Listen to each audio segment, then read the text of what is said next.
سڵاتان لێبێ و پاشیفتان باش لە هەر شوێنەکەن شەویش لەگەڵتانین با پرۆگرامێکی نوێ و با چەند بابەتێکی نوێ بەر لەوەی بچینە لای تەوەر و بابەتەکانی ئەم شەو ئەچینە دیاربەکری باکووری کوردستان هاوڵاتیان لەوێ هەر لە ئێستاوە دەستیان بە ئامادەکاری جەژن کردووە جلوبەرگ بۆ مناڵەکانیان دەکڕن بەشێک لە هاوڵاتیانی هەژار و کەم دەرامەتیش ڕوو لە هەرزان بازاڕەکانی ئەو شارەکەن بەشێک لە هاوڵاتیان داوا دەکەن بازرگانان لە مانگی ڕەمەزاندا چاویان لە خێزانی کەم دەرامەت و هەژار بێت بە تایبەت توانەی موچەیان کەمە بۆ ئەوەی بتوانن پۆشاکێکی نوێ بۆ جەژن و منداڵەکانیان بکڕن.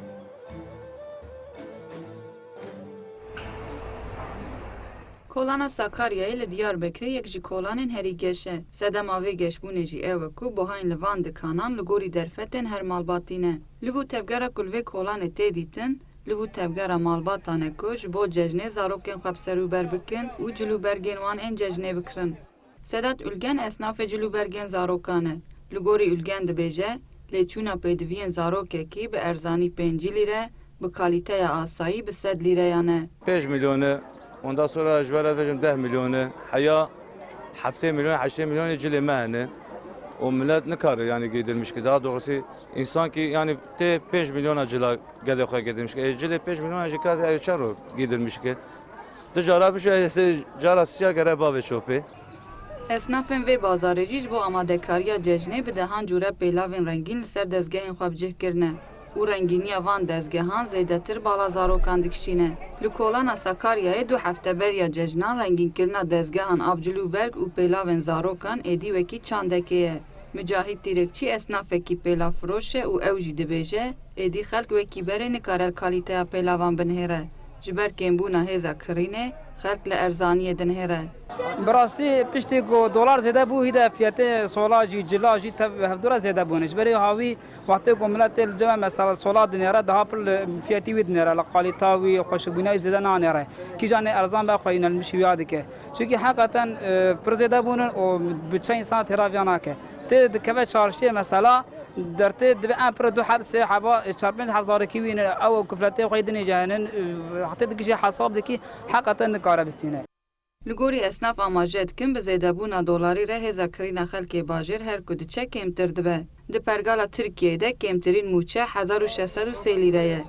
Nirxê vê mûçeyê jî teqabûlê 305 dolaran dike. Li ser kêmtirîn mûçeyê ango mûçeya askarî di navbera Tirkiye û neh welatên pêşketî de cudahiyên mezin hene. Û li gorî danayên aborînasên ku li ser mûçeyên askarî lêkolînan dikin, li welatên pêşketî ev mûçe herî kêm 1500 euro ye. Bi vî hesabî mûçeya askarî ya Bakur û Tirkiyeyê nêzîkî 300 euro dike û ev reqem di standardên cîhanê de sînorê birçîbûnê jî derbas dike.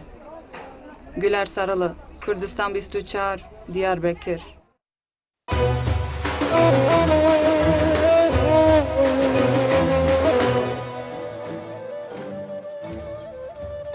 بەڕێزان ئەچینە تەوەری یەکەمی پاشیڤ و باس لە بابەتێک دەکەین وەکوەی کە لەو راپۆرتە لە دیاربەکر بینیمان دیاردەیەک هەیە لە کۆمەڵگەی ئێمە و لە وڵاتانی ئیسلامی بە گشتی لە مانگی ڕەمەزاندا نرخی بازار بەرز دەبێتەوە بە تایبەت ئەو کاڵا و پێداویستی ڕۆژانەی کە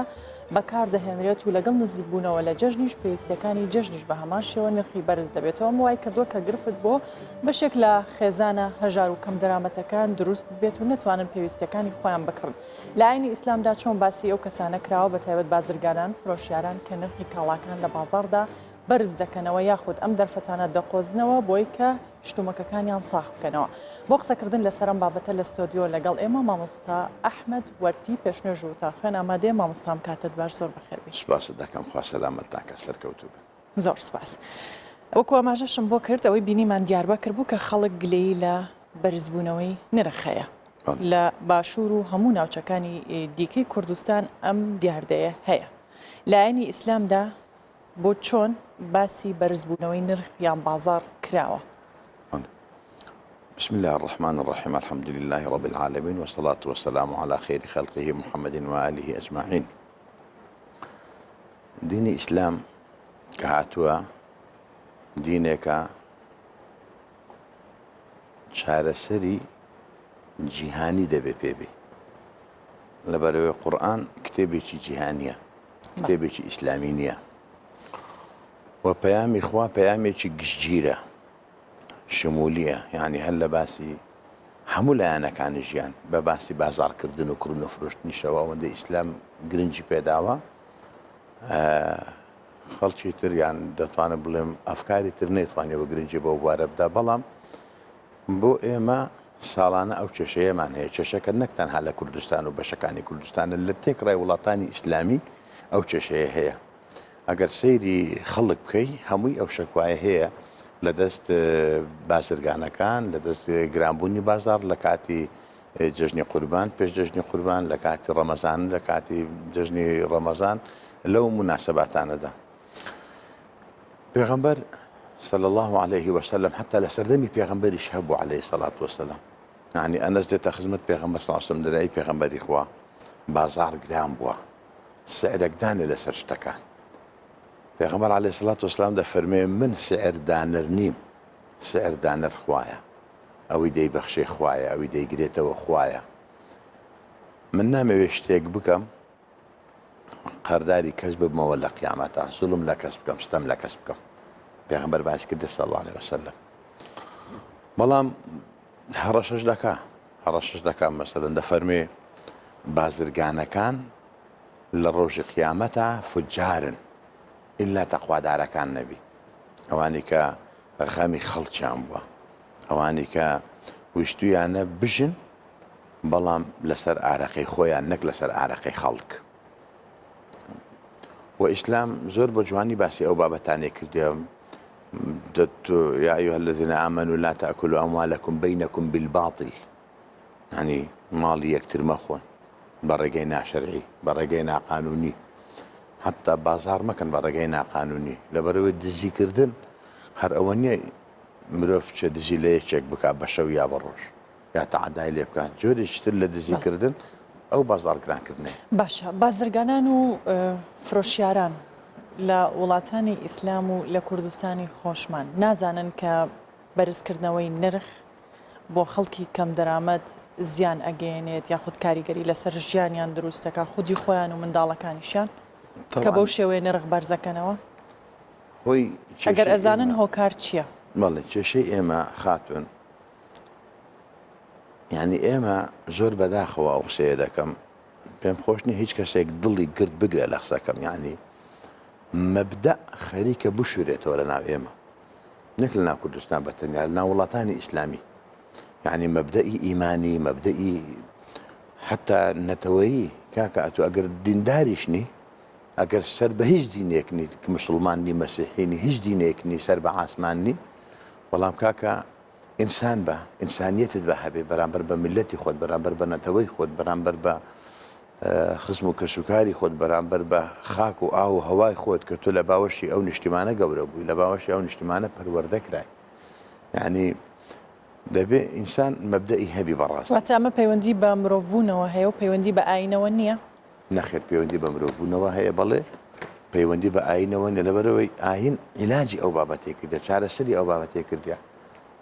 بۆ نمونە ئیسلام ڕێدەگری لەوەی ئینسان غەش بکە من غشنا فليس منا هر کەسێک غەش بکە لە ئێمە نییە ئیسلام ڕێدەگری لەوەی احتکار بکرێ یعنی ماڵ بشاریتەوە ماڵ داکەی خزنێکەی هەتا ئەوکو گران ببێ ئەمە بۆچی بۆ ئەوەی ئەو بابەتانە نەبن ئیسلام ڕێگری دەکات لەسەر ئەوەی ئینسان بازار گرانکە لەسەر خەڵک بە مەبەستی ئەوەی نابیکڕێ بە مەبەستی ئەوەی بازاری خۆی خۆشکە بۆ نمونە من دەڵێمە جەنابەت ئەم تەبڵەیە بەچەنە تۆ دەڵێ بە 5,000 تر بڵێ بە 7,000 من ئەیکڕم مەبەستیشی نەبێ بیکڕی بەس هەتا گرانی بکات لە بازار ئیسلام نەهی لێ کردووە کە پێ دەگوترێ ئەن نەجەش ئیسلام ڕیبای حرام کردووە ئیسلام احتکاری حرام کردی احتکار یعنی ماڵ شاردنەوە لا يحتكر إلا خاطئ يعني ئەو هەموو بابەتانە کە ئیسلام ئەجا ڕەشوەی حرام کردیان اینجا هەمووی بۆ ئەوەی ئینسان لە گرانی دوورکەوێتەوە ئینسان بە ئاسوودەیی بژی ئینسان نەچێتە جیهانی قەلەقیەوە نەچێتە جیهانی دڵە ڕاوچەییەوە ئەو بازرگان و فرۆشیارانەی کە بەشێکی زۆریان لە قازانج و دەستکەوتیان لەم مانگە و لە جەژنیشدا خێرەکەن سەرفترە زەکات لە ماڵی خۆیان دەرەکەن ئایا خێر و چاکەی ئەم کەسانە قبوڵە کە بەو شێوەیە پەیدا کرابێ؟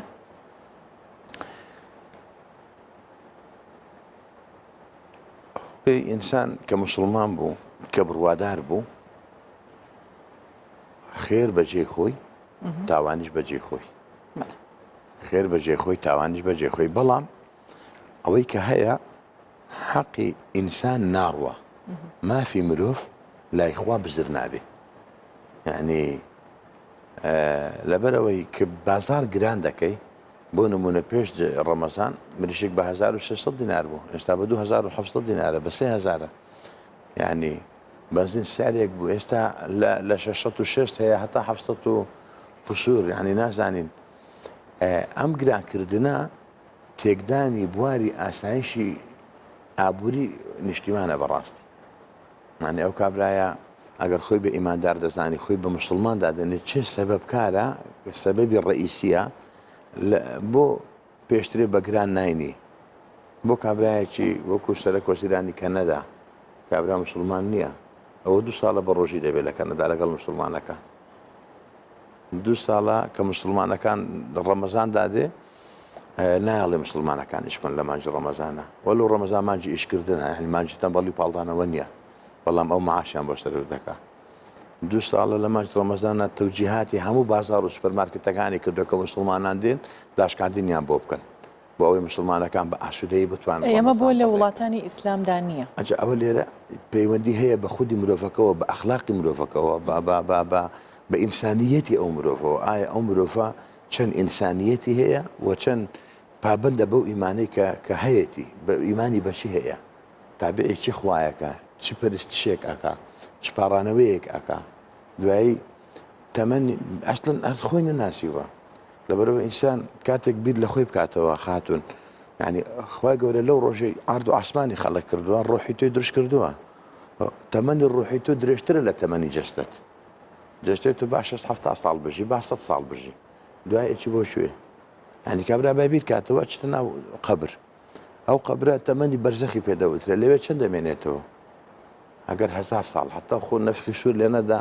قیامەدا نایە 2000 ساڵ 3000 ساڵ تەمەنی چترە اینجا تەمەنی دوای هەڵسانەوە تەمەنی ڕۆژی دوای اینجا تەمەنی بەهەشت یا تەمەنی دۆزەخ وا پەنەمامدا لە دۆزەخ یعنی مرۆڤ ئەگەر بیر کاتەوە لایەنی ڕۆحی ڕۆحیانەت یعنی با خۆ ئەهلی ڕۆح ڕۆحیانەت مەرجنی ئیلا کابرا سەید بێ و شێخ بێ و مەلا بێ و لەسەر ئەوان تاپۆ بێ دوعاگۆی تاپۆنە لەسەر من لەسەر هەموو ئومەتی محەممەد ئەسڵ سەلەم هەمووی دوعاگۆیە هەمووی دەبێ پیاوی باش بێ دەبێ ئینسان ڕۆحیانەت بیر کاتەوە ینی کاتێک کە بازار دێ ڕەمەزان دێ بابەتەکان هەرزانکە و فکر لە خۆی بکاتەوە فکر لە خەڵک بکاتەوە غەمخۆربی هەست بە مەسئولیەت بکە هەست بکە یعنی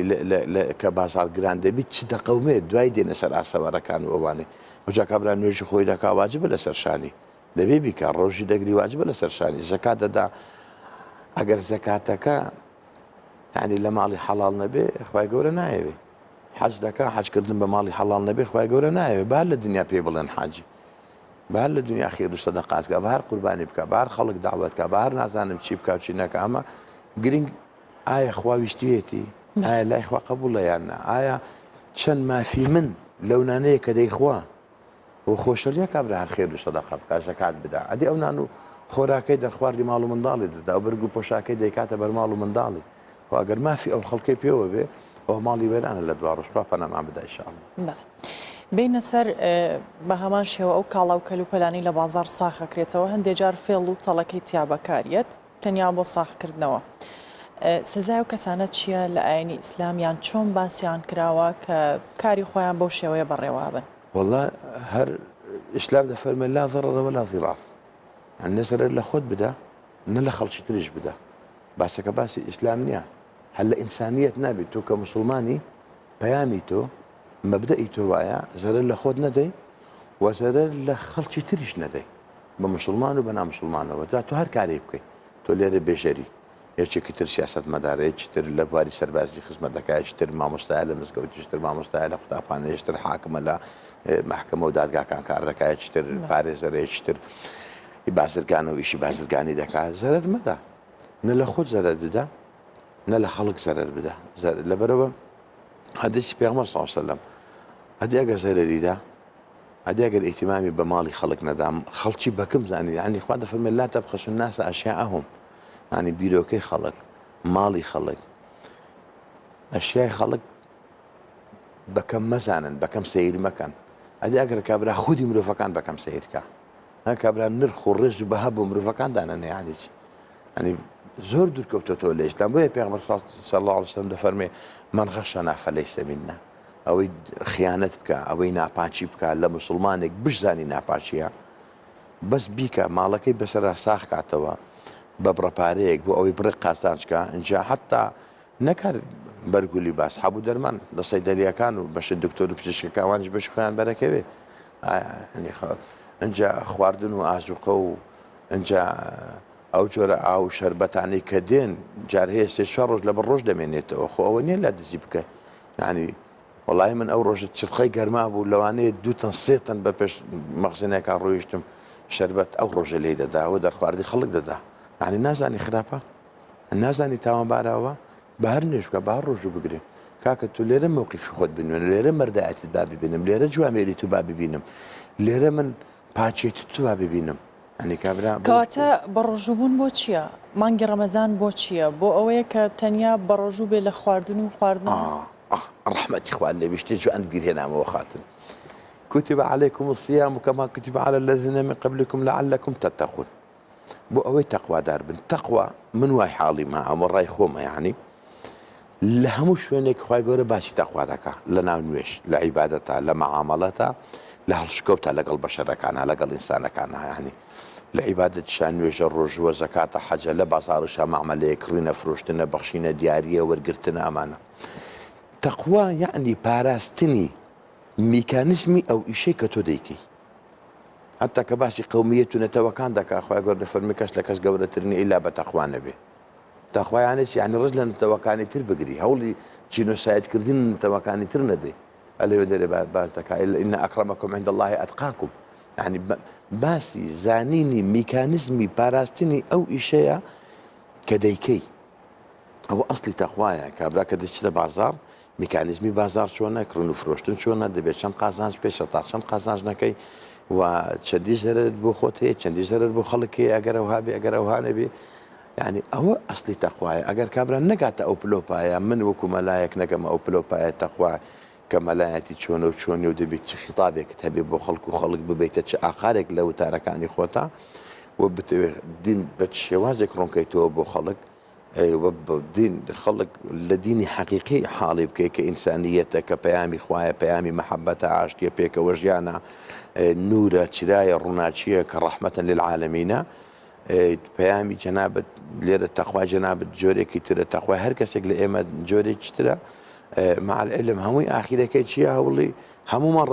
ڕزابوونی خوایە ڕازیکردنی خوایە جا کابرا بە هەر بە ڕۆژی بێ کە ئەو تەخوایە نەبوو میکانیزمی بازاڕی تێکدا لەسەر خەڵک ئەوە ڕۆژەکەی بە وەرناگیرێت یعنی لەیسە منە من غەشەنا فەلەیسە منە پێغەمبەر صلی الله علیه و ڕاشکاوی دەفەرمێ لە ئێمە نییە یعنی بە موسڵمان حیساب نییە جا بە هەر کەشی لێ لەسەری بێ و بە هەر بە کوێ خافڵان ناوی بڕوە بە هەر بازرگانێکی مەزن بێ باشە مامۆستا ئەحمەد لەگەڵ بەردەوامە بین هەر لەسەر نرخی بازار و هەروەها کاڵا و کەلوپەلەکان چەندە گۆڕانکاری بەسەردا هاتووە لە ڕووی نرخەوە چینە دهۆک مەسعود محەممەد پامنێرمان لێوە ڕاستەوخۆ لەگەڵمانە مەسعودەم کاتت باش پێمان بڵێ لە بازاڕی شاری دهۆک ئایا کەلوپەل و کاڵا و پێویستەکانی خەڵک چ لە مانگی ڕەمەزان و چ لەگەڵ نزیکبوونەوەی جەژن گۆڕانکاری بەسەردا هاتووە؟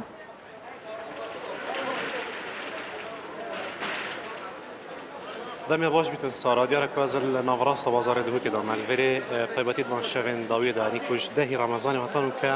هێدی هێدیانی بازار هەتا درەنگانی شەفت منی تەڤەکری خەڵکێکی زۆر قەستا بازاری کەتن و کوندبینە هەتاوی دەمیژیانی ئافرەت و ژن و پیر و کاڵ و مازن هەمی ناوە بازاری دەنا مەرەمە چەندێک و کەلوپەلێن گیرێدای جەژ نێڤەدا بیتکەن ئەم دلڤێری گەل هەندێک خودانên دوکانان jî axivîn û gel welatiyan jî bavên kanê abxanî ça çend trazîneş bihayê kelûpelan babzanî kanê çawan e ez gel vana bavim برا دمیا باش بیتنین چوانن باشن تلویزیون کردستان 24 گش کرما خبر خدا کاملی نساخم والله مشكله ني نصاوي بعد بسر سلامتی و تخازین جر دست بگیریم با های کلو پلا چوانه کوین ولاتینا بازاری دیگر خودی ما چی بجمتا شنی کو تاتی ساکن سیکی سپاس بو هر کانال کی کو ساکت خلکی و کا بها چوانه چوانه اگه هر دکاندار کو ضمیر خویش بده تو کو حتی نو کنا بازاری دیگر یعنی توش با های کلو پلا راضی نه گیرانن خودی اکید گران آره وقتی تا قلت نظام أبغى ده كده ماي كي بتشجع أم نابجن همي بصورة ذاك عامكو همي خلقي والصايا بس عندك تين مثلا بخوب فرصات بينكو جرانية بيدات كان إن شاء الله أو نامينيتن هاري كاربن قال خلقي كتشكي وضع يناخوش فقير وجاري تين بله زور باش سپاس بکنم علی باش دست خوش فراش کرم آخوره وره وره مدوید بزانین کانی بود چی خلق گازنداد کن بجن با کلو پلاهاتی نگران کردن چه فرقی که جدایی که گل بری رمضانه بری رمضانه از بین مرشتی خونه سی خونه گران نبود باشه سر بازرگان چه پید ویا تایبتیش بو کم کردن با هایان تایبتی ماه رمضانه دب که وقت خرایا خودی اوجی بخود دلیوت بینن چه خو اینو گران که دکاندار این وان دلی و استقلال کن خلقی هم سعد عالم گلت کنم بله باشه سپاس بود بله تو هاتی تشتاب کردی نه اشکی بردکان همه بله اواتش گران بونه اغلبیان نش دفت تجاری نش دفت دکانداری اغلبیان چون دکاندار گلگن تجار ایگه همین دکاندار نشن گران گن اغلبیان تجار اواتش تا یعنی دفیت مینه گران بونه بله اجدافون اگه گران نگن دکاندار نشن گران گردن چون که رقابه های اودیت گردن با سعر با همیتش تا بیشتن کافلم چندی بله باش بنجه گران بیدن اش بنجه ها بله خیر سپاس با کام گلن کسی دی باغ ویم زانی کنه او چوال بازاریت نیرن گل من دا بستار براین باشن بله تو هاتی تشتاب کردی نه خدا از ویری شد بله دیواره برا خلکی گله گازنده شوین بجن دکاندار چه گران کن خير والله بجم حتى راداكي ما تشتري ارزان كيري بالعكس یعنی با حیوانا بجن بهاي مثلا کیلو کاواج بری رمضان بچند بونن کپ چنده وانا بري رمضان ما ب 80 فرود 70 فرود بيجو بيعمل بشاشة 50 فروشين مثلا افلق ما بدهات فرود ما يتكنا 8000 افلق ما دي باز دابون ما كنا 10000 12000 تشتي خو حشتي صدق بله کارا که باشه بس الفيديو کاری اون دکان دی خودی از خوش گشتی نزانم چکو گلک جارا دکاندار تینا ورسد گنا سعرت من پیچه که ناراضی بینا خود یارت کردن بس از دوی که خوش شد کردم هر یک دوی که خوش شد کردم اینا کو دکاندار چند یا گرنگه کو پوجدانانه رفتارت گل ماه رمضان بکن گل ولاتیا بکن دیارک وشتا قیران برسینگر هم کردستان نبرداینه اشتا خلکی که بیچاره چه بیت کردن بیتناتا اكيد او دکاندار مثلا هک پیچه که ضمیری هبید دی سکت وی قیرانی و دی وی قیرانی شد کرد نه دی بس بو مصلحت خود تای بس شد کرد باش بس سپاس بس بله دیارکو الفيديو کانه وقتی اود بیشتر یعنی با هن کلو پلاهاتی ارزان کردن لیش دروی کلو پلنگ گردای جشن داوزانی کنه کلو پلندی چانه برا باشن چانن سلام سلام سکیراتیا والد دوی کل ویری باشه وری جبلی کلو پلنگ گردای جشن با های جلو برگا خاردن و خاردن رمضان دا چاد بینی والله باشه ما نسانم دیف موسمی هندک جاتش باشه ارزان هندک رمضان دا گرام بوین ارزان بوین خود نشرت هندک جارا دیف تجارت میده که کم با صرفیت کده سه گرام ببین درست هندک جارا جینه اولا مار ارزان بی نفسی خود بی نفسی سپاس بوده سیدات باشی تو که تشتاب کردی آنجی تو کارت کی نه والله از خیاطم از شورتم بله یعنی درین جلو برگا باشه ماه رمضان دا طیبت ما رو جند ماهی که دانی با بازاری چاد بینی کلو پلان چا ارزان گرانه خودی به نسبت از شغل خود بشم همی برادران معاملت منن از مساعدات کم بس وقتی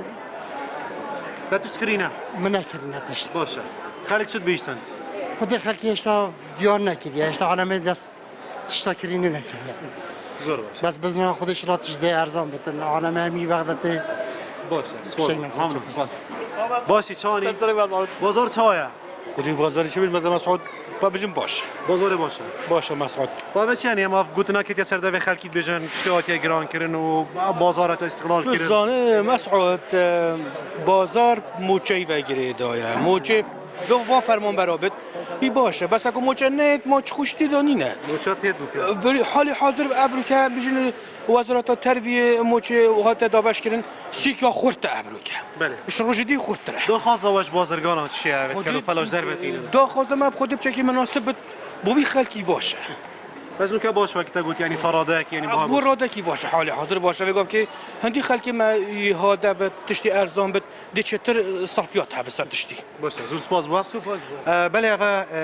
نرینا بشک جولاتیان بود یار کام گل چند خودی دکان جا خوین کو وانا مجپن کر با هن کلو فلان تراده کی نو بازار دو که دای باشه لدیال و چند داجی دیار کولاتیان داخازو چند بازرگان کر کو اف کلو پلن کو جدر وتن با یوم ترزان کردن کو دکاندار زتربشن افکاری ولاتیار کم تبتید ماه رمضان دا بەڵێ مەسعود محەممەد لە دهۆکەوە لەگەڵمان بووی سپاس بۆ زانیاریەکانت.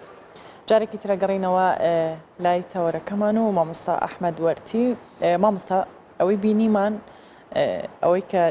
جێی باسکردن بێت هاوڵاتیان داوای ئەوەیانە کرد کە با نرخی بازار کەم بکرێتەوە یان دابەزێنرێ. چەندە گرنگە کە خەڵک چاوی لەوە بێت کە ئێستا هەرێمی کوردستان لە قەیراندایە، خەڵک هەیە موچەی نییە، خەڵک هەیە دەرامەتی نییە، داهاتی نییە، ڕەچاوی بارودۆخی خەڵک بکرێت لەگەڵەوەی کە ڕەمەزانە و نزیکە بینەوە لە جەژن و پێداویستەکانیش زۆرە.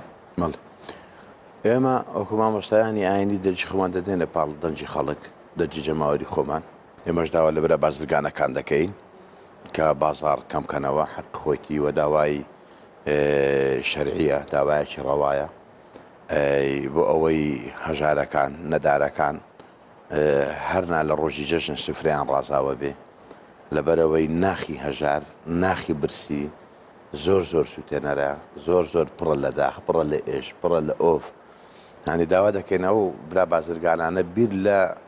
مناڵی خۆی بکاتەوە ئەگەر ڕۆژێک بێتە سەر سفرە و نان نەبێ بیخوا. بیر لە مناڵی خۆی بکاتەوە ئەگەر 6 مانگ بێت چەوری نەخواردی بێت لە ماڵی خۆی. بیر لێ بکاتەوە بەیانی جەژنە و پارەی نییە 5,000 ملیشکێک بکڕێ. بیر بکاتەوە یعنی بەیانی نیەتی چیلۆ برنجێک بکڕێ بۆ ماڵی خۆی هەمانە ئێستا فەقیر بانگە لەگە لە زۆر هەیە. یعنی جێی خۆیەتی بەڕاستی ئەو برا بازرگانانە بە ئیمانی خۆیان دابێنەوە و بە بیری نەتەوەی خۆیان دابێنەوە. کاکە کوردایەتی ئەو ناچێت لە پێشمەرگایەتی بکە بۆ من لە سەنگەرەکان بابێ لێرە کوردایەتی بۆ بکە، بابێ لێرە غەم لە مناڵی پێشمەرگە بخوا، بابێ لێرە غەم لە مناڵی منوتۆ بخوا، لە مناڵی ئەو هەژارە کە کۆمەڵی قەیرانت لەسەرە. یعنی هێشتان ئەوە نییە موچە دێت لەخوا بە زیاد بێ موچە دێ، بەڵام هێشتا موچە نەگەڕاوەتەوە ئاستی خۆی. یعنی ئێمە زۆر جاران موچەش هاتیە بەڵام بازار هەروەک خۆی بووە. یعنی موچە لۆ موچە خۆرەکەی هات بەسەر چا، بەڵام ئەوەی کە موچەی نییە چی؟ ئەوەی کە یەک هەفتە دە ڕۆژ دەچێت لە مەدانی عملاتی دەوەستێت بۆ ئەوەی کرێکاری دەستکەوێت لە 10-15 ڕۆژ یەک ڕۆژ دەچێت بۆ کرێکاری 25,000 دەستەکەوێت. بابێ ئەو برا بازرگانانە بیر لەوانە بکەنەوە بەڕاستی، بابیر لەوە بکاتەوە یعنی دایە برسیمە دایە حەزم لەوەیە، یعنی بیر لەوە بکاتەوە یعنی خەڵکێکمان هەیە بڕاتێ 2-3 ساڵ دەبێت نێتوانێ و مەکسێک بۆ خێزانەکەی بکە هەر بە جلی خوشکەکەی و براشنەکەی بەڕێوە چووە. یان لەبەرەوە نیەتی بیکڕێ، لەبەرەوە ناتوانێت بچێت بازارێ بکە بە دڵی خۆی بۆ مناڵەکەی ناتوانێت شتێ بکڕێ. یعنی ئەمە داوایەکی زۆر بەجێیە و من داوا دەکەم بەڕاستی حکوومەتی هەرێم پاڵپشتی لە داوای جەماوەر بکە و ئەوەندە ڕۆژێک کەماوە بۆ جەژن یعنی غەمخۆری جدی بیت و سیادەکان بگەینێتە حدێک بۆ ئەوەی خەڵک بتوانێ هەناسەیەک هەڵمشێت. باشە بەرزی نرخ بەم شێوەیە شوێنەوار و کاریگەریەکەی چی ئەبێت لەسەر خەڵک؟ شوێنەوارەکان خاتون زۆرە. یەک لە شوێنەوارەکان فەقیری زۆرە بێت لە ناو کۆمەڵگە. طبعا فەقیری یەکێکە لەو شتانێک کە پێغەمبەری خوا صلی الله علیه و سلم فەرمی اللهم إني أعوذ بك من الكفر والفقر. خوایە من خۆم دەپارێزم بە تۆ لە کافربوون و فەقیری بەیەکەوە ناوی هێناوە. كاد الفقر أن يكون كفرا. پێغەمبەری خوا صلی الله علیه و سلم حەزی لێ نەبووە فەقیر بێ و ئیسلام دینی فەقیربوون نییە وەک بەعزێ خەڵک تێگەیشتن دۆڵەمەند بە بەس پێت دەڵێ بە ئەو مادەیە نەچێتە ناو دڵت بە هەر لە جیرفان تابێ. ئەو مادەیە نەچێتە ناو دڵت بە هەر لە جیرفان تابێ بۆ ئەوەی بتوانێ بیبەخشی، بۆ ئەوەی بتوانێ خزمەتی بکەی، بۆ ئەوەی نەبێت بەخوای تۆ، بۆ ئەوەی تۆ مادەکە نەپرستی نەتکا بە بەندەی خۆی، نەتکا بە بەندەی خۆی مادە تۆ هەڵنەسوڕێنێت، تۆ مادە هەڵبسوڕێنی، تۆ لە ژێردەستی ئەوا بی، یعنی لە ژێردەستی ئەوان نەبی ئەو لە ژێردەستی تۆیا بێ، تۆ کۆنتترۆلی ئەو بکەی ئەو کۆنتترۆلی تۆ نەکە. ئەوەیە دەنا خولەفای ڕاشدینی حەزرەتی ئەبوو بەکر ئیمامی عومەر ئیمامی عوسمان ئیمامی عەلی بازرگان بوون، ملیۆنێر بوون، عەشەرەی مبەشەرە 6-7 سەحابەیان هەر ملیۆنێر بوون. یعنی ئیسلام پێغەمبەری خوا صلی الله علیه و سلم نەهی دەکات لە فەقیری. ئیمامی عومەر دەفەرمێ ئەگەر فەقیری زەڵام بە ئەم کوشت. یعنی ئینسان دەبێ هەوڵدا، دەبێت کەسابەت بکات، دەبێت پلانی هەبێ، تەخطیتی هەبێ، ئیش بکە، یعنی خەڵک چاویشی لە دەستی خەڵک نەبێ، یعنی جنبوشی هەبێ، بەڵام ئاسەواری ئەوەیە فەقیری لێ دروست دەبێ. تو هەر هەوڵ دەکەی ئیش نەبوو بیکەی چی؟ ئێوە نییە؟ کۆمەڵێ ماڵ و مناڵت بەدەستەوەی اینجا بازار دەوەستێ. كفقير خلق فقير بو يعني نكرتنها بازاري خواردن وكلوبل يعني بازارة كانت تريش دوستي ان جاء خلق قرزاري دكوتنا خلق يعني برو اوهم وقشتو قردو فردي كلا سر خلق معوته وكابرايا خماش فروش الله 3 مليون ملاي خلقه كابرايا دكاندار دار والله ما استدو دفتر ملاي خلقه قرد يعني او قردو قشت الدردي تشتري الجرام بوني كلوبل كان كالا كان جران نبي كابرات فاني بيكري والله دو ايدي مستر لا امش قاعد كان ان شاء الله اقرب ببيرين بيني تو دي مستر عندك لدرده كان ايه مش خطا باري نوكم ملت عندها دربانيه باش جد دزي دكوتنا خلق جراني بو كابرا نيتوان شركه كابرا دشد باي حاجتي خو دزي دكا كحق حاكم لا ينقريبك معنا اوليا يارمتي تبدا تجيبك بلان دي بباري سوكا يعني انك بش باري قدس كاتو اوانا ان جا تاواني ترجور دي بكاكر لا خلق دا جيري خلق دا كجري سعري دا دزري دا تشتر مالي خلق ان جا خلق فير دبي بخش مالي خلق بخوا كابرا سيدني كابرا ملاني كابرا اشتكنا للري بناوي دين داري ودعاء كردنوا دچه بخو اشتك دادن تو پاره پیدا دک علمی پاره پیدا کا تاش ما نشتر به فرض خو دانا داد کومل خلق پیدا دک سر دوسه تچه دالک رزم بو پیاو باشه كانوا اولياء اخوا خوي دكات اشتك بو خلق شويني كونوا بداك ملاجن بانج كانوا نانك لخلق ورقري اما في دولن ورقرتني بارا لا بنا شرعي او بابتانا جا سيقنمان يعني كبازار بوشويه جرام بو سيقنماني نكتنها سيقنماني لبيني هاولاتي بازرقان يعني اگر بابتك زور درجه بتشش سيق لبيني هاولاتي ده صلاه دار السياسي شنامني يعني بحكمت بجدي خم لو بخوا عسواره كان تشين هي او جرانيا وده بحكمت شعر سري بو بدوزيتوا ورقه شاريك دابن اللي بروي حكمت بشكي وحكمته بهاولاتي وتابتي حكمتي هرم لو خويا بزياد بهاولاتي او ند جوان مانيه او ندرك مانيه او ملتزم مانيه كبدر جاي تمن حكمة قزاري هاولاتي لا باراستني هلا باراستني ام امنو اسا الشخو بتنا بدا صلاه داري سياسي ناكري اگر هاولاتي لقل النبي من لو قناعتام هر هاولاتك لمالي خوي اسا الشيكا هر هاولاتك لشويني خوي اسا الشكل برو توجيهاتي امام مسلم مسكوتكان او توجيهات ابوه بو خلشي اما بو باراستني امنو اسايش استقام جيري امنو اسايش حكمتي هرم ودا صلاه داري سياسي لا ربا اما عندك لا اسوار كابو وكمل اسوار تلشي انتحار خو كشتن يعني كابرا نيتي وناني نيو قرزارو بوي نادريتو دزيناكا ورشوناكا او تحملي برسيتي اكا معلوم دالك تحملي برسيتي ناكا او تحملي يعني ديان عائله يا اخي زانك رويشتو طلاق روي داوا يعني منال جيشتوا رجل لبرسا يعني نانيه بيخو بابا شيبك لا يوبيا ودانش ديان خزان معناها انجا اخوك شتندت يعني ولو الاخوه بزياد بالعالمي اسلامي ولا كردستاني شاهشت الرجي خوك شتنكل جهانا هيا للرزيد دي مكانين ولا الرز الصديه كان يكمشنين الاخوه بزياد به بلام دبيت ديارده ودرشتيش دبيت وديت بيشوش يعني هم كسج دقرتوا مثلا خوك شتن معقول لك ابره 18 صاله خوك كوجي معقول لك 15 صاله خوك كوجي يعني هم يهد شي كوملايتي نبو هم هلا شرفنا مسنيه هم هلا سرواني حياه يبكي عندي شي لبر او بابتي كبرت تحملناك من علي برسيبي وخزاني الروت الرجال يعني بيادو عادك اخويا خجالتي مالو ميوان منك خجالتي خزان منك اخي هو كمنيه كابل الروجك دي ودروج دي وشتيكني ونانكني وسفر ساردو كاس ساردو يشتياني ويتر يعني امانه اسوالي جرامبوني بازار او كساني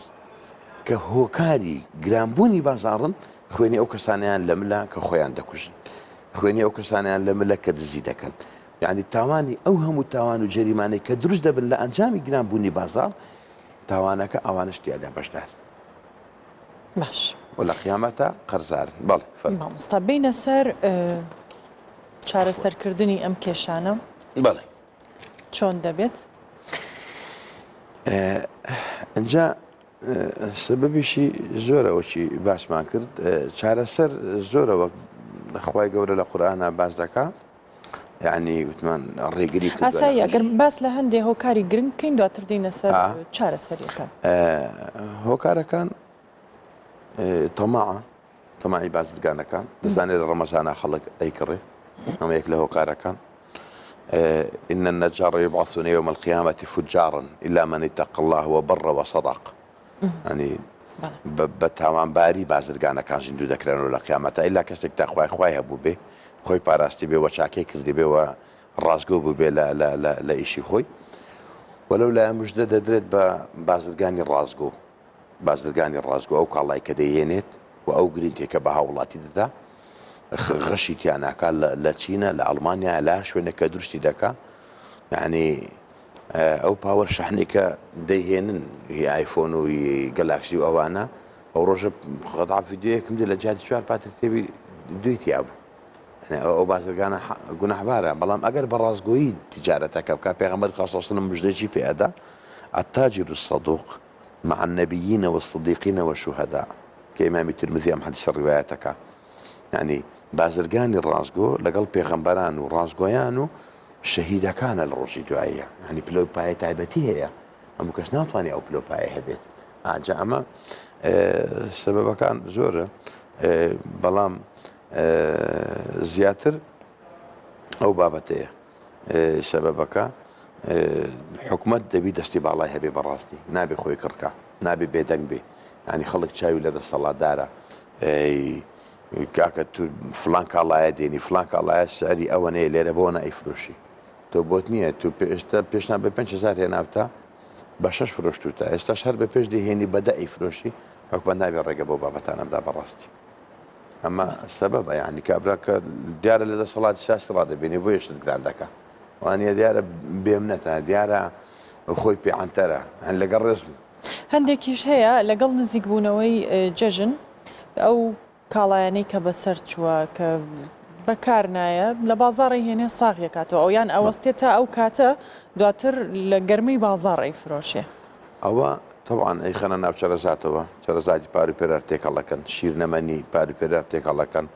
ینی حتا جل هەیە جلێکسپایر بۆ لە شوێنی خۆیاش کۆمپانیانەی فرۆشتە بارزان دەهێنن لێرە بەسەر خەڵکا ساغی دەکەنەوە بۆ مادە ئەمانە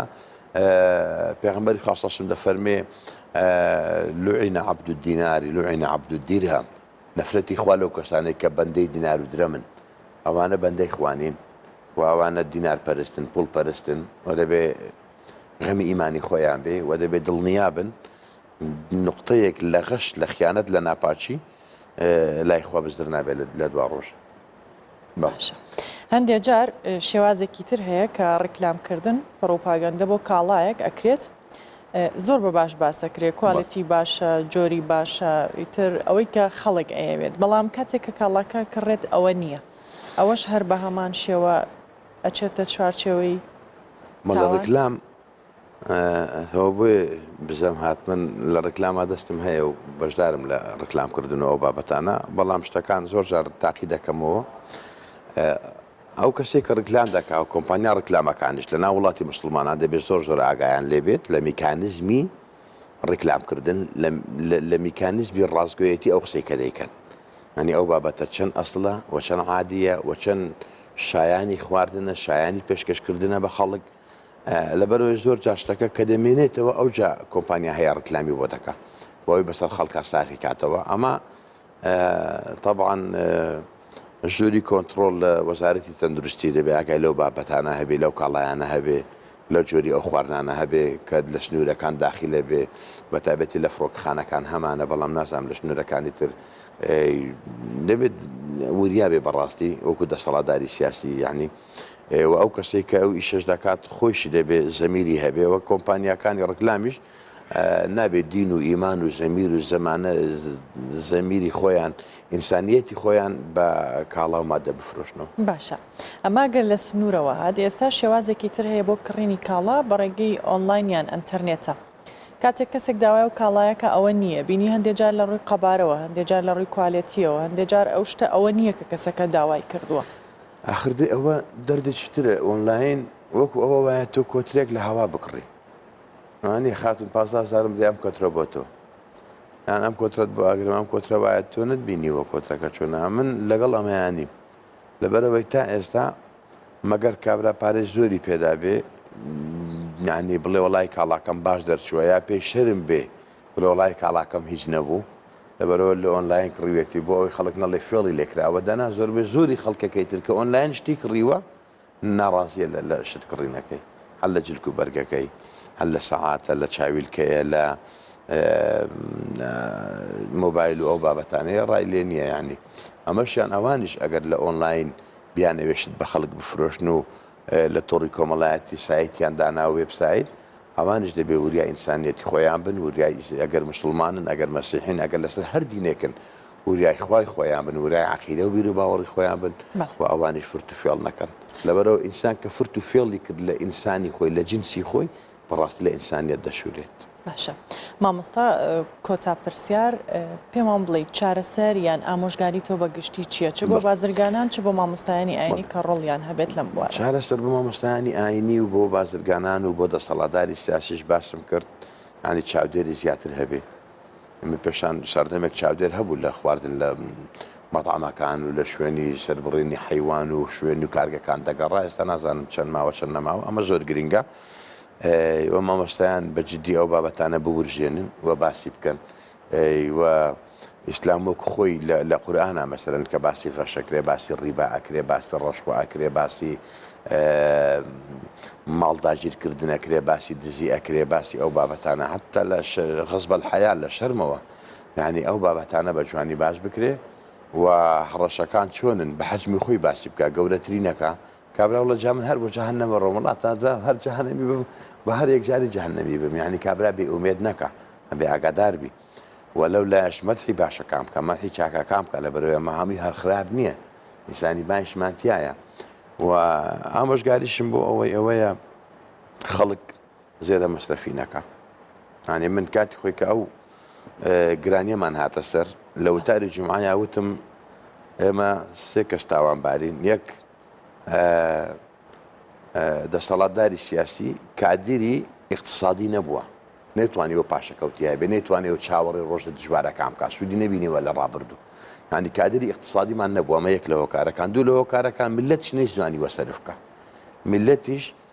یعنی لە بیرمان چوو لە دوو دەڕاستە دەڕۆشتین گوڵەگەنمان کۆ دەکردەوە لە بیرمان چوو چولە شەکری وردە بە سەد پێش نار بوو کە دەستیش نەدەکەوت لە بن قاڵا لە بیرمان چوو کورتکوش پێمان دەبوو کورکوش قەسمان بەچا دەخوارد هەموو کەسی قەسپی نەبوو بیرمان چوو بە شەکرەوە کە دەمان خوارد ینی گرانیمان بێت چوە خوا دەفەرمێ لە ئین شەکەرتم لە ئەزیدەنەکم ولئن كفرتم من عذابي لشديد سپاسی نعمەتی من ناکەی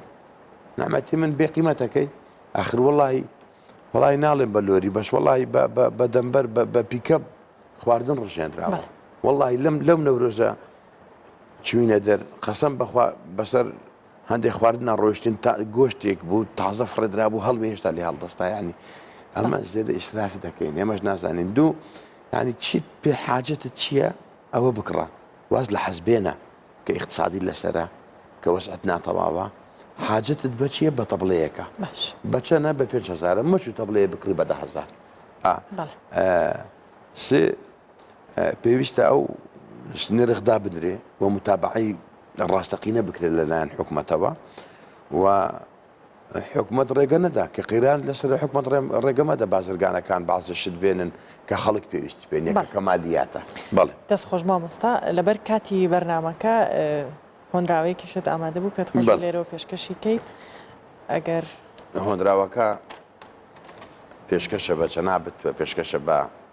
بیسەرانی خۆشەویست بە بینەرانی خۆشەویست ئەفوەن لەسەر نیشتیمانە هۆنراوەکە لەسەر نیشتیمانە هی سەڵاح کوردیە کە شاعیرێکی کوردستانی ڕۆژهەڵاتە دەستخۆشیمان هەیە بۆی بۆ هۆنراوەکەی زۆر خۆشە و داوا دەکەین هەمومان خزمەتی نیشتیمان بکەین هەمومان خەمخۆری خۆمان بین ئەگەر ئێمە دڵمان بە خۆمان نشتێ دڵنیا بین هیچ کەسێک دڵی بە ئێمە ناشتی بەڵ دەست خۆش فەرموو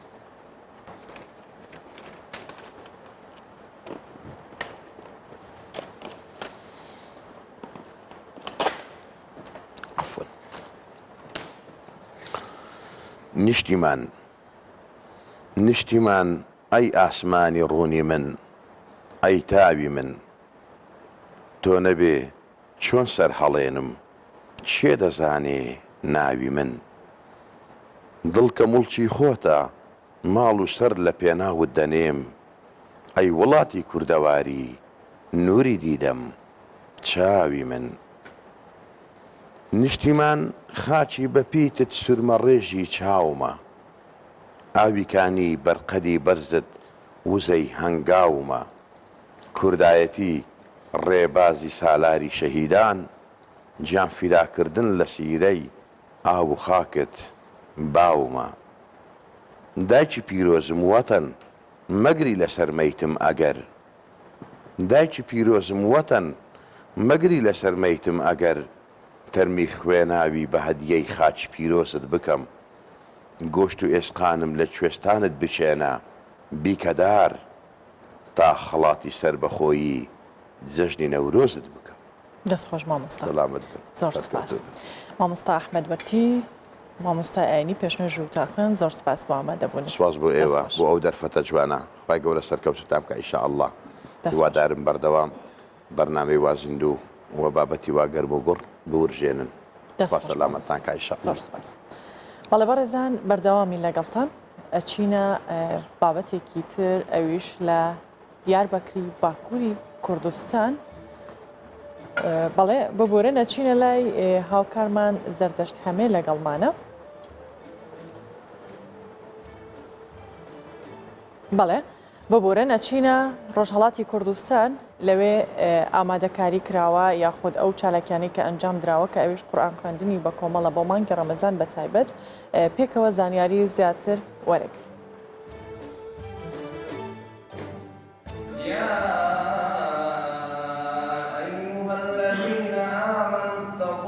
ئەمە دوو هەمساڵەکە لە مانگی ڕەمەزاندا لە مزگەوتەکانی شاری سەردەشت کۆڕ و کۆبوونەوەی ختمی قورئان بەڕێوە دەچێت. لە هەر کام لەم کۆڕ و کۆبوونەوانەدا چەند قورئان خوێنێک بەشدار دەبن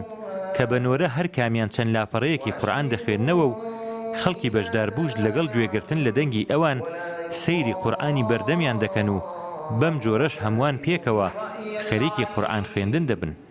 ساڵی دووەمە کە لە مزگەوتی جامعی شاری سەردەشت کۆڕی قورئانی پێکێنراوە و لە چەند برادێک کە قاری قورئانن تشکیل بووە بە تەرتیب هەرەکەی 2 سەفحە إلى 3 سەفحە تلاوەت دەکەن لە مەجموعی ئەو چەند قاریاندا جوزئێک تلاوەت دەکرێت ئینشاءالله. قورئان خوێنەکان کە هەر لە کەسانی خۆجێیی و خەڵکی ناوچەکەن هەم دەنگیان خۆشە و هەم شارەزای جۆرە جیاوازەکانی خوێندنەوەی قورئان و ئەمەش وای کردووە لەلایەن خەڵکەوە پێشوازیان لێ بکرێت. بە جۆرەی ئەو پلانەی دانراوە ئەوان هەر ڕۆژە جزوێک لە قورئان دەخوێننەوە بۆ ئەوەی لە ماوەی 30 ڕۆژی ڕەمەزاندا بتوانن ختمی بکەن. استقبالێکی باش هەم لەلایەن خوشکان هەم لەلایەن برایان کراوە بەخصوص قشری جوان کە بەڕاستی ئەو ساڵ لە پارێکە زۆر باشترین استقبال کرد بوو لە توولی 30 ڕۆژی مانگی ڕەمەزاندا بەرگوزار دەبێت و هەر ڕۆژەی جزئێک لەلایەن برایانی قاری هەردوو شاری خۆمان دەخوێنرێتەوە و ئینشاءالله تا ئاخری ڕەمەزان ختمی کامل دەکرێت. ئافرەتانیش بە ڕێژەیەکی بەرچاو لەم کۆبوونەوانەدا بەشدار دەبن بەڵام ئەم کۆبوونەوانە قورئان خوێنی ئافرەتیان تێدا نییە و ئافرەتە بەشدار بووەکان لە مزگەوتی تایبەتی ئافرەتانەوە گوێ لە دەنگی قورئان خوێنە پیاوەکان دەگرن. ئەم کۆبوونەوانە ڕەنگە زۆرترین قازانجیان بۆ کەسانی نەخێندەوار هەبێ کە خۆیان ناتوانن قورئان بخوێننەوە بەڵام دەتوانن بە بەشداری لەم کۆبوونەوانەدا لە ماوەی 30 ڕۆژدا قورئان ختم بکەن. کامیل بۆکانی کوردستان 24.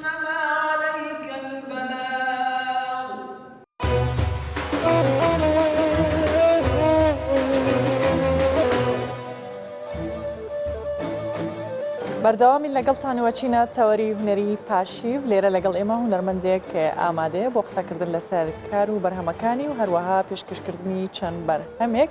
ئەویش هونەرمەند ئەژدەر محەممەد کاکەژدەرم کاتت باش زۆر بەخێربێ. زۆر سپاس کاتی ئێوەش باش دەستان خۆش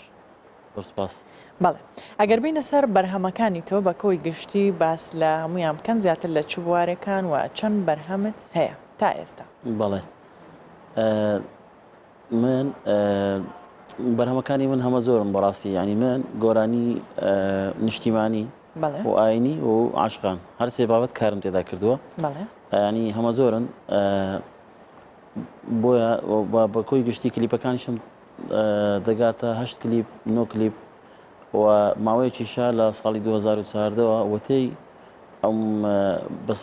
کارمە بەسەر هات شەڕی داعش و ئەوانە قەیران دروست بوو من بە شێوەی لایف گۆرانیەکانم بڵاو دەکەمەوە لە ئەکاونتی خۆم لە فەیسبوک لە یوتیوب لەو تۆڕە کۆمەڵاتیەکان یعنی شتێکی باش بوو لەبەرەوەی میم هونەرمەند کار و چالاکیەکانی خۆی بکاتن بەردەوام بیتن و زۆر لە هونەرمەندانیش بەڕاستی ئەمە وای کردووە کە تۆ بتوانی وەکو پێشتر کار و بەرهەمەکانی خۆت بگەێنی بە جەماوەرەکەت بەڵێ یان کار ئاسانی بۆ کردوون بەڵێ بە دڵنیاییەوە ینی دەگات بە هەموو جێگران و بیسەران و ئەو کەسانی کە متابعی کاری هونەری دەکەن و هونەر دۆستن و من یەک لە گۆرانیەکان کە نیشتیمانی بوو یەکەم جار دەستم پێکرد بۆ شێوازێک کە باسم کرد داوام لە هونەرمەندانیش کرد کە بۆ شێوازە کار بکەن بەڕاستی زۆریان ئەو بیرۆکۆیان بەکارێنێ دەستخۆشانێ دەکەم کارێکی باشە چونکە بۆ نمونە ئێستا گۆرانێک ئەگەر کلیپ بکەی بتێ بە کوالەتێکی بەرز پرۆفشناڵانە کاری بۆ بکەی لە کەناڵێکی وەکو کەناڵ 24 مەسەڵەن یان کۆڕێک هەر کەناڵەکانی دیکەی کە ئاسمانین بڵاو بێتەوە بەڕاستی ئەوان پێویستیان بۆ گۆرانێکی ینی فلتەرات و دیزاین و ینی شتەکان باش بی خاڵێتی بەرز بی ئەوەش مەسرف و کولفەی زۆری دەوێت و بۆ سەردەما ناکرێت زۆر زەحمەتە ینی زاوە باشترین ڕێگەیە من وابزانم گریتمە بەر ینی کۆڵم نەدای بەڕاستی گرنگەوەی وای کردووە کە ئێوە بەردەوام بن لە کارەکانتان بینە سەر بەرهەمە ئاینیەکان زیاتر باس بکەین چەند بەرهەمی ئاینیت هەیە بەرهەمی ئاینی دوو بەرهەمم هەیە یەکەشیان بە ناوی ئەی پێغەمبەری ئازیز ئەوە بە شێوەی کلیپیش بڵاو بیتەوە لە کەناڵەکان لەسەر زەم کەناڵەکان و دەمێ ئاماژە بە شاعیرەکان بکەم ئەم گۆرانیە ئەنی پێشوازێکی باشی لێکرا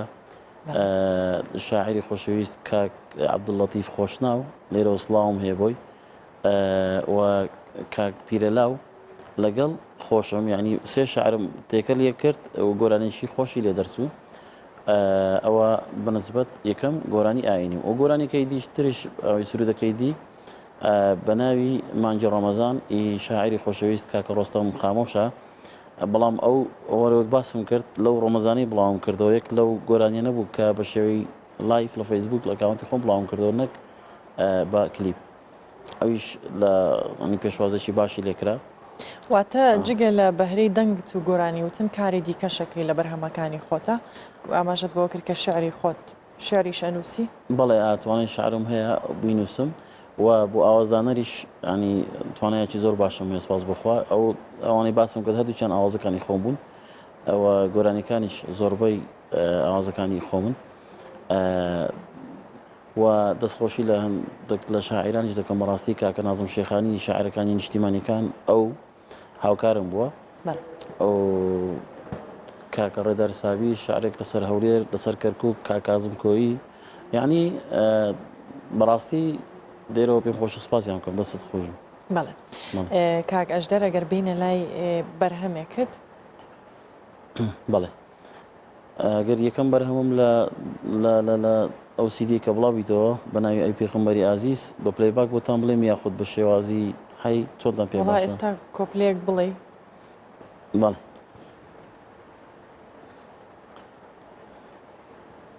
بە پلەیباک ئەڕۆین با پلەیباکبی ئۆکێ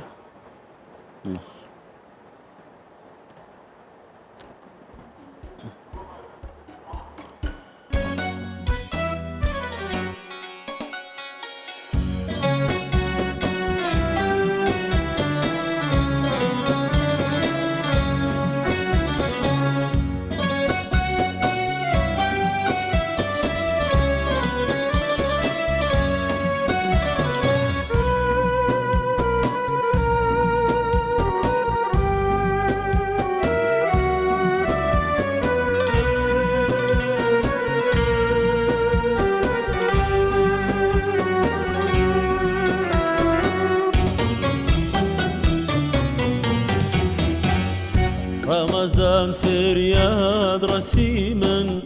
خاموش کرده و درونم شنیایی خود هلکا گل زلیل و زبونم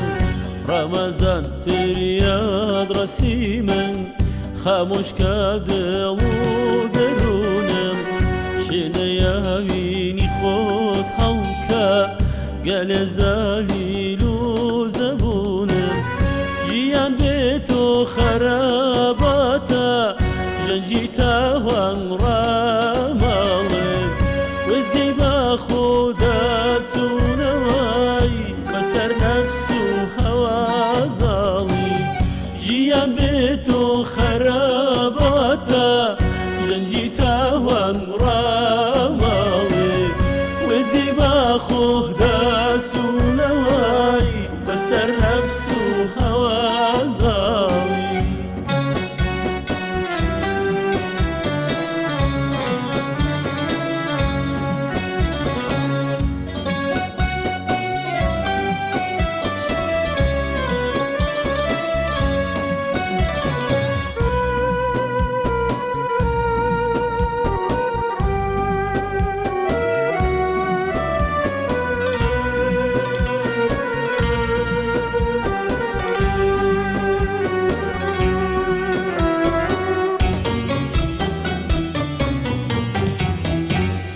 أيوان جي تهليل وقرآن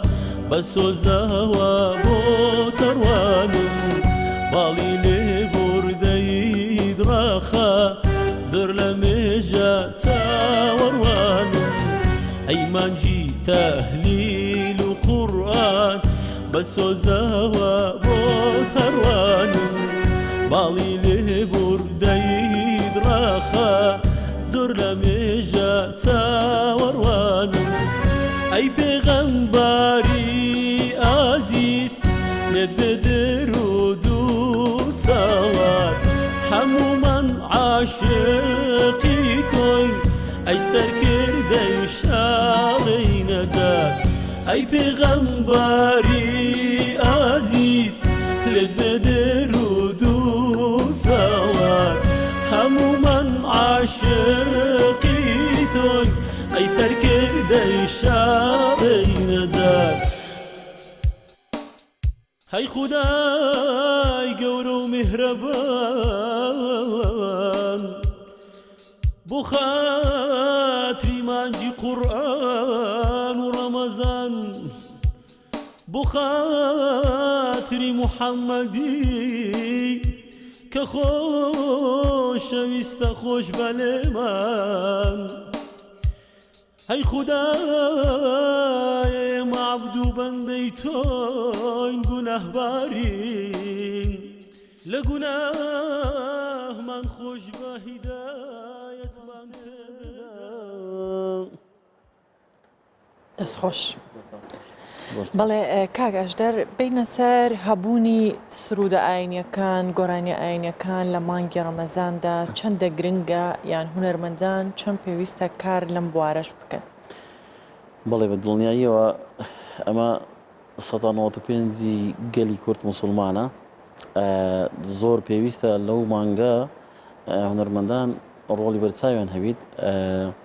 من لە ساڵی 2008 کە ئەم گۆرانیم تازە بۆتان گوت کە کلیپم کرد بڵاوم کردەوە ینی زۆرێک لە هونەرمەندان پێیان سەیر بوو دەیان گوت چۆن ینی پاشان ئاگام لێ بوو بەڕاستی زۆریان گرنگیان پێدا ئەوجا ئەمە دەگەڕێتەوە سەر کەسایەتی ئەو هونەرمەندە یاخود ئەو شەخصە لەبەرچی ینی ئەو گۆرانی تۆمار دەکات من بۆ زۆر شت دەیگەڕمەوە یەک لەوانە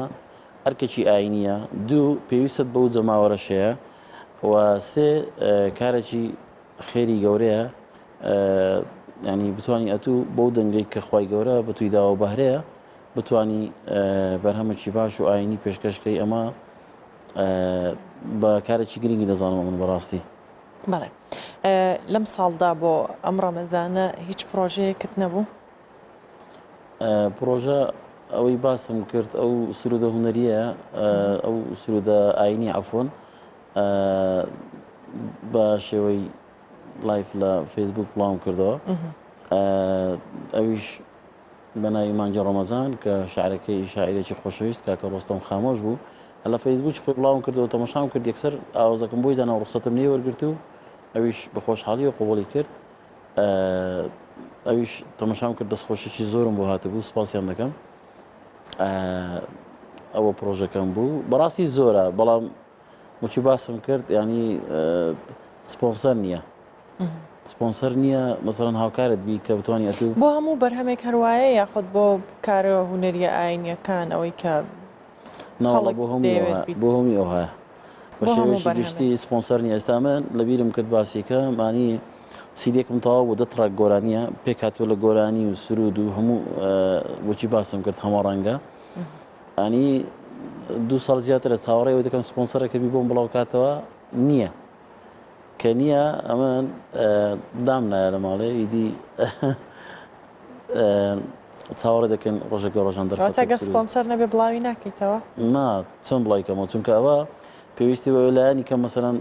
لە تراکەکان کلیپەشی جوانی لۆ بکەیت و دیزاینێکی جوان بۆ ئەو سیدیە بکرێتن و پۆسەرات و ڕسم و ئەو شتانە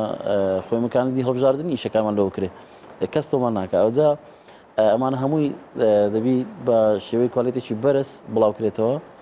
کولفەشی زۆری دێ بەڕاستی بۆ پاشان کێشەکە لێرەیە هیچی نایەتەوە زێ یعنی ئەتو دوایەوەی کە مەسەڵەن پارچی زۆرت سەرف کرد لەو سیدیە کە بۆ نمونە کەناڵ هەیە پێم خۆشنێ ناویبینە چوومە کلیپم بۆیان بردێ بە دیاری ئارمەکی زۆر زۆنیان دروست کردیا نووسیتیان سەتەلایتی فلان من کە نام لە خوارەوە هاتە قاوسە کردەوە بەزی دێرن مەسەڵەن هونەرمەند ئەژدەر محەممەد ئەم دەچم بڕیارمدا ئەم کلیپە بکەمە دیاری بۆ کەناڵی ئاسمانی فلان بەبێ بەرامبەر ئیمزایەت چیت پێ دەکای باشە چۆن دەبیەوە بێ بەرامبەر تو لەم نیوەردەگیری ئەمزارشتی کە چۆن دەتوانم بەرهەمی دیرم هەبی ئەوە لە ڕووی کلیپ و لە ڕووی گۆرانیەکان کە بتەوێت مەسەرەن لە سنتەرەکان بفرۆشرێ ئەوەش هیچ نییە قازانجەکەی تەنها لە بۆ هەندێک سنتەرەکانە کۆپی دەکەن گرنگی پێ نادەن احتیفاز پێ ناکەن و باس زۆر هونەرمەندەکانی باسییان لەوەی کردێ بەزان ڕاستی وەزارەتی ڕۆشنبیریش کەم تەرخەمە لەو بوارە جاچە وەزارەتی ڕۆشنبیری بیچ لایەنی پەیوەندیدار بێت پێیان کۆنتترۆل ناکرێن نازم هۆکارەکەی چیە بینە لای بەرهەمەکەی دیکەت ئەوەی کە بە شێوازی لایڤ پێشکەشیەکەی بەڵێ چاوان چاوەخۆن ئەم بەرهەمە ئەو بووکە ئاماژەت بۆ کرد بەڵێ ئەوە ئی برای خۆشەویستم کاک ڕۆستەم خامۆش بوو ئەوی باسم کرد هەلە ڕۆمەزانە بڵاوم کردەوە ئومێدەوارم بەدڵتان بێ مانجی ڕەمەزان ئەی مانجی قوڕان بەخێر هاتی تۆ پەیامی غوفران ڕۆشنایی دەروون ئەی نووری باوەڕ مانجی زیندانی شەیتانی بەدفەر شانازی دەکەی کە تۆ میوانی ئەمان مانجی پڕ زکری خوای میهرەبانی ئەڵڵا شانازی دەکەی کە تۆ میوانی ئەمان مانجی پڕ زکری خوای میهرەبانی تۆ خۆشەویستی هەندە یاودانی تۆ شەمع و شکۆی زەوی و ئاسمانی مانجی ڕەحمەت و عشق و ئیمانی بێشکازیزە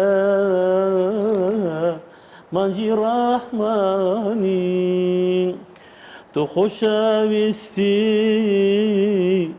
ئەویندارانی چرای ڕووناشی شەو بێدارانی زۆر سپاس دەستخۆش دەنگت هەر خۆش بێ بەر لەوەی بەرهەمەکەت پێشکەش بکەی باسی نەبوونی سپۆنسەر و هەروەها لایەنی پەیوەندیدار بە ئێوە ناتوانن هونەرمەندان لە کوردستان هونەر بکەنە پیشەی خۆیان ئەمە تاکەی بەردەوامە بە پێچەوانی بەشێک لە وڵاتانی دیکە کە هونەر سەرچاوی بژێویە بۆ هونەرمەندەکان بەڵێ بەدڵنیاییەوە پرسیارێکی جوانە نازانم لێرە کەنجینەوە چادەبی زۆر زەحمەتە چونکە دەزانی چۆنە کێشەکە لێرە ئەوەیە جیاوازی دەکرێت مەسەرەن بۆ نمونە هەندێک لە هونەرمەندان بەڕاستی کاری باشیان نۆکرایە لۆیان دەکرێتن لەبەر ئەوەی ئەهلی چۆنت پێ بڵێم یان لە دەروی وڵاتی تۆ زیاتر گرنگی پێ دەرێت هەرچەند ئەوانیش هەمویان ناوانی چەندەچیان مەغدورن بەڵام هەندێکیان زۆر گرنگیان پێ دەرێت کە کاتێک دێنەوە ئێرە یان بەڕاستی لەگەڵ ڕێزم ئەگەر گۆرانی بێژەکە ئافرەت بی زیاتر گرنگی پێدەدەن ئەوەش هەڵەیە هەر باشە لەوە مافی ئەدرێت بەڵێ ئەوە لەولایانی ئەوە تاکە چاکەیە باسی ئەوە تاکە چاکەی بۆ ئافرەتان دیکەن بەڵێ ینی گرنگی زیاتر بەوان دەدەن و بە هەندێک لە هونەرمەندان یان باس چۆن بڵێ واستە و خزمانی و علاقەی شخصی ئەوانش هەمووی دەوری خۆی هەیە بەڕاستی لەبەر ئەوە زەحمەتە چابی زۆر چەندەها ساڵە ینی ئەو خەڵکە ئەو هونەرمەندانە هەموو وەکو من گلەیی دەکەن کە کارەکانیان بۆ شێوازەیە کەسێک نییە دەستیان بگری کەسێک نییە هاوکارێمی کەسێک نییە نیازیان هەڵبگری بەڵام هەر بەردەوامە کارەکان وەکو خۆی بۆ ئێستا خراتریش بۆ بیانووی قەیرانی دارایی باشە هەرچەندە بەپێی ئەوەی کە ئاماژەت بۆ کردت لەگەڵ هەموو ئەو بارودۆخ و سەختی و کۆسپانە بەڵام دەستخۆشی بۆ تۆ کە بەرهەمت هەبووە بەردەوامە بی لەسەر کارکردنی خۆت بەو شێوەیە کە تا ئێستا کارت کردووە یان پرۆژی داهاتوو چی دەبێت بە تایبەت باست لەوە کرد کە چەند بوارێکی جیاواز تۆ کارت کردووە بەڵێ بە دڵنیاییەوە ناتوانم واز بینم ئەوێن ئەگەر هیچ کەسێک هاوکار نەبیتن بەڵام وەک باسم کرد جارێ بۆ ئەو زروفە ئەوەی من دەستم داوەتێ باشە ناوە شتێک بڵاو دەکەمەوە لە تۆڕە کۆمەڵایەتیەکان تا ینی بیسەران و بینەران خۆشحاڵ بن و منیش لە کار و چاڵاکیەکان بەردەوام بم چونکە ناتوانم ئەو هادانیشم ینی بڵێمی تر تەواو زۆر کەس هەیە بەڕاستی وازی هینایان هیچ چەندەها ساڵە ینی هیچ بەرهەمەکی نییە دەرێت تەواو بەڵام نا تو دەبی کۆڵ نەدەی ینی کاکە هونەرمەندان لە خەڵکی دیکە دڵسۆزترن لە زۆر بەرپرسان بەڕاستیت پێ برم ئەمە لەو شتانی کە باسم کرد ینی کە ئەو ڕووداوانی بەسەرمان هات من یەکێک بم لەو کەسانەی کە هەلە تۆڕە کۆمەڵایەتیەکان گۆرانیم لەسەر بەڵێ بۆ ڕیفراندۆم سوورەتێکی خۆشم تۆمار کرد کە شعرەکەی کاک نازم شێخانی بوو و گۆرانێکی دیکەم بۆ عەفرین گوت کە بەڕاستی بەرگریێکی باشیان کرد و گۆرانی دیکەم بۆ زوانی سروشتی کوردستان گوت بۆ کەرکووک بۆ هەولێرێک باسم کرد ینی لەو خلالی ئەو ماوەیەی دەبێت تو بزانی کە لە ینی لەم قۆناغا چ بەرهەمێک پێویستە واتە کارەکان لە شوێنی خۆیان بن بەڕاستی وەکو دواپەیام و دواوتت جگە لە لایەنی بەرپرس و حکوومەت چەندە داواکاری لەوەی خەڵک چێ ئەو کەسانەی کە خاوەن سەرمایان چه خەڵکی ئاسایی بەکڕی بەرهەمەکانتان هاوکار بن لەگەڵ ئێوە و ڕێزی کارەکەی ئێوە بگرێت وڵی من لێرەوە داوا لە هەموو لایەنە پەیوەندیدارەکان دەکەم یاخود ئەوانی کە مەسەلەن چۆن باس بکەین خوا پێداوەکان یان ئەوانی خاوەن کۆمپانیا زەخمەکان بەڕاستی ینی ئەگەر کارێک بۆ هونەرمەندێکی لاو بکەن لە وڵاتەی بۆ خۆیان سەربڵندیە ینی هەم ببنە سپۆنسەر هەم بۆوانیش باشە مەسەلەن ئێستا من کۆمپانیا بۆ قسەمەگەری کردێ کاکە سیدەکەم لە بۆ بڵاو بکەنەوە ئەوها ینی بە پارەکی کەم یان بۆ خۆتان سەرپەرشتی بکەن ئەسڵەن ئەمن هیچم ناوێ ینی باسییانەوە کردی کاکەش دەرەدی چ لە بۆمەیە چی تێدایە لە بۆمە کاکە چی تێدایە لە بۆنگۆ ڕکلامەکەی تێدایە لە بۆنگۆ لەسەر دیزاینەکەی لەسەر سیدەکەی دەنووسە بە سپۆنسەری فلانکە کۆمپانیا سارەخان بۆ نمونە جەناب ئینشاڵڵا نیدە دەزانم ڕاوەوەکو یعنی ئەمە شتێکی کەم نییە و تو هاوکاری و هونەرمەندی دەکەێت شەرتی ئەمن زۆر لە من باشتر هەیە بەڕاستی بەڵام ئەوان جارە زوو چاو فکردەوەی دەکەنەوە ئەی باشە چی لە وتەدا لە دوی قازانز دەگەڕن لە دوی ئەوی ناگەڕن خزمەتی گەنجەکی وڵاتی خۆیان بکەن ئەوە نییە بەداخەوە ئەژدەر محەممەد هونەرمەند زۆر سپاس بۆ ئامادەبوونە دەست خۆش بەیوای سەرکەوتن و کاریتان زۆر سپاس دەستان خۆش بۆ دەبێت سپاسی لژنەی پێشوازی بکەم عفومکە بەڕاستی کە هاتین زۆر پێشوازی گەریمان نەکردین هەتا برادرانی تەنسیق زۆر ڕێزیان گرتین دەستیان خۆشبی دەستی توش خۆشبی زۆر سپاسان زۆر سپاس ئەرکی خۆمانە زۆر بەخێڕی بەهۆی بەرزی پلەکانی گەرما لە شاری وانی باکووری کوردستان بە ڕۆژهاڵاتیان کەمتر دەچنە دەرەوە چوونە دەرەوەکانیان زیاتر دەخەنە شەوان و لە هەمان کاتیشدا بە شەو پەیوەندی کۆمەڵایەتیەکان گەرم و گورتن و خەڵک زیاتر لە کاتی شەودا سەردانی یەکتر دەکەن و بازار و شەقام و خواردنگەکانیش لە کاتی شەو تاوەکو پاشی و جمەیان دێت و زۆر قەرباڵن.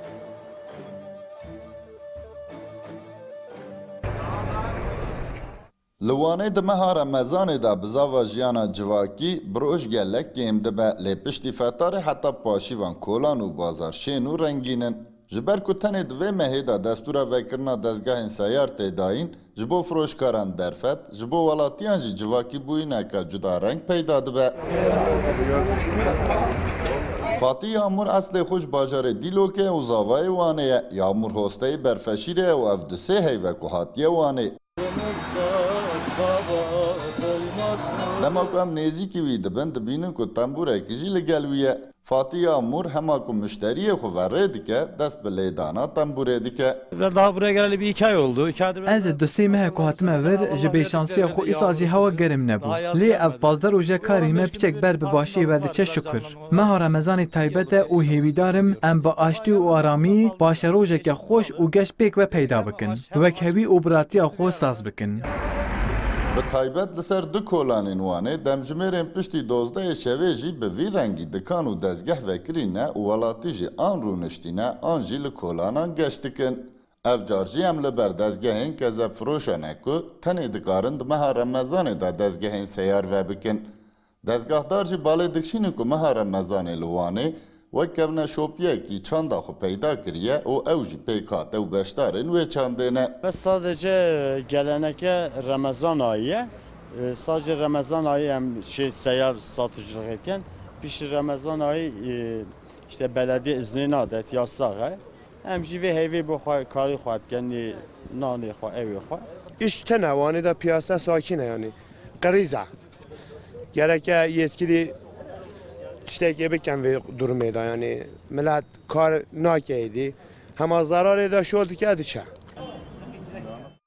Welatî jî dixwazin ev civakîbûyîna li bajêr di mehêndin de jî berdewam bin. Kerema satana Kur'an hemû cewî tecrübe bitin, çijar xalî nemînitin. Bu insanê me datan bu varatê me gele 24 saat memleketê me tecrübe bitin. Kolan û qadên Wanê jî di meha Remezanê de bi xemleka taybet tên xemlandin û ronî kirin. Sıddık Eren, Kürdistan 24, Van.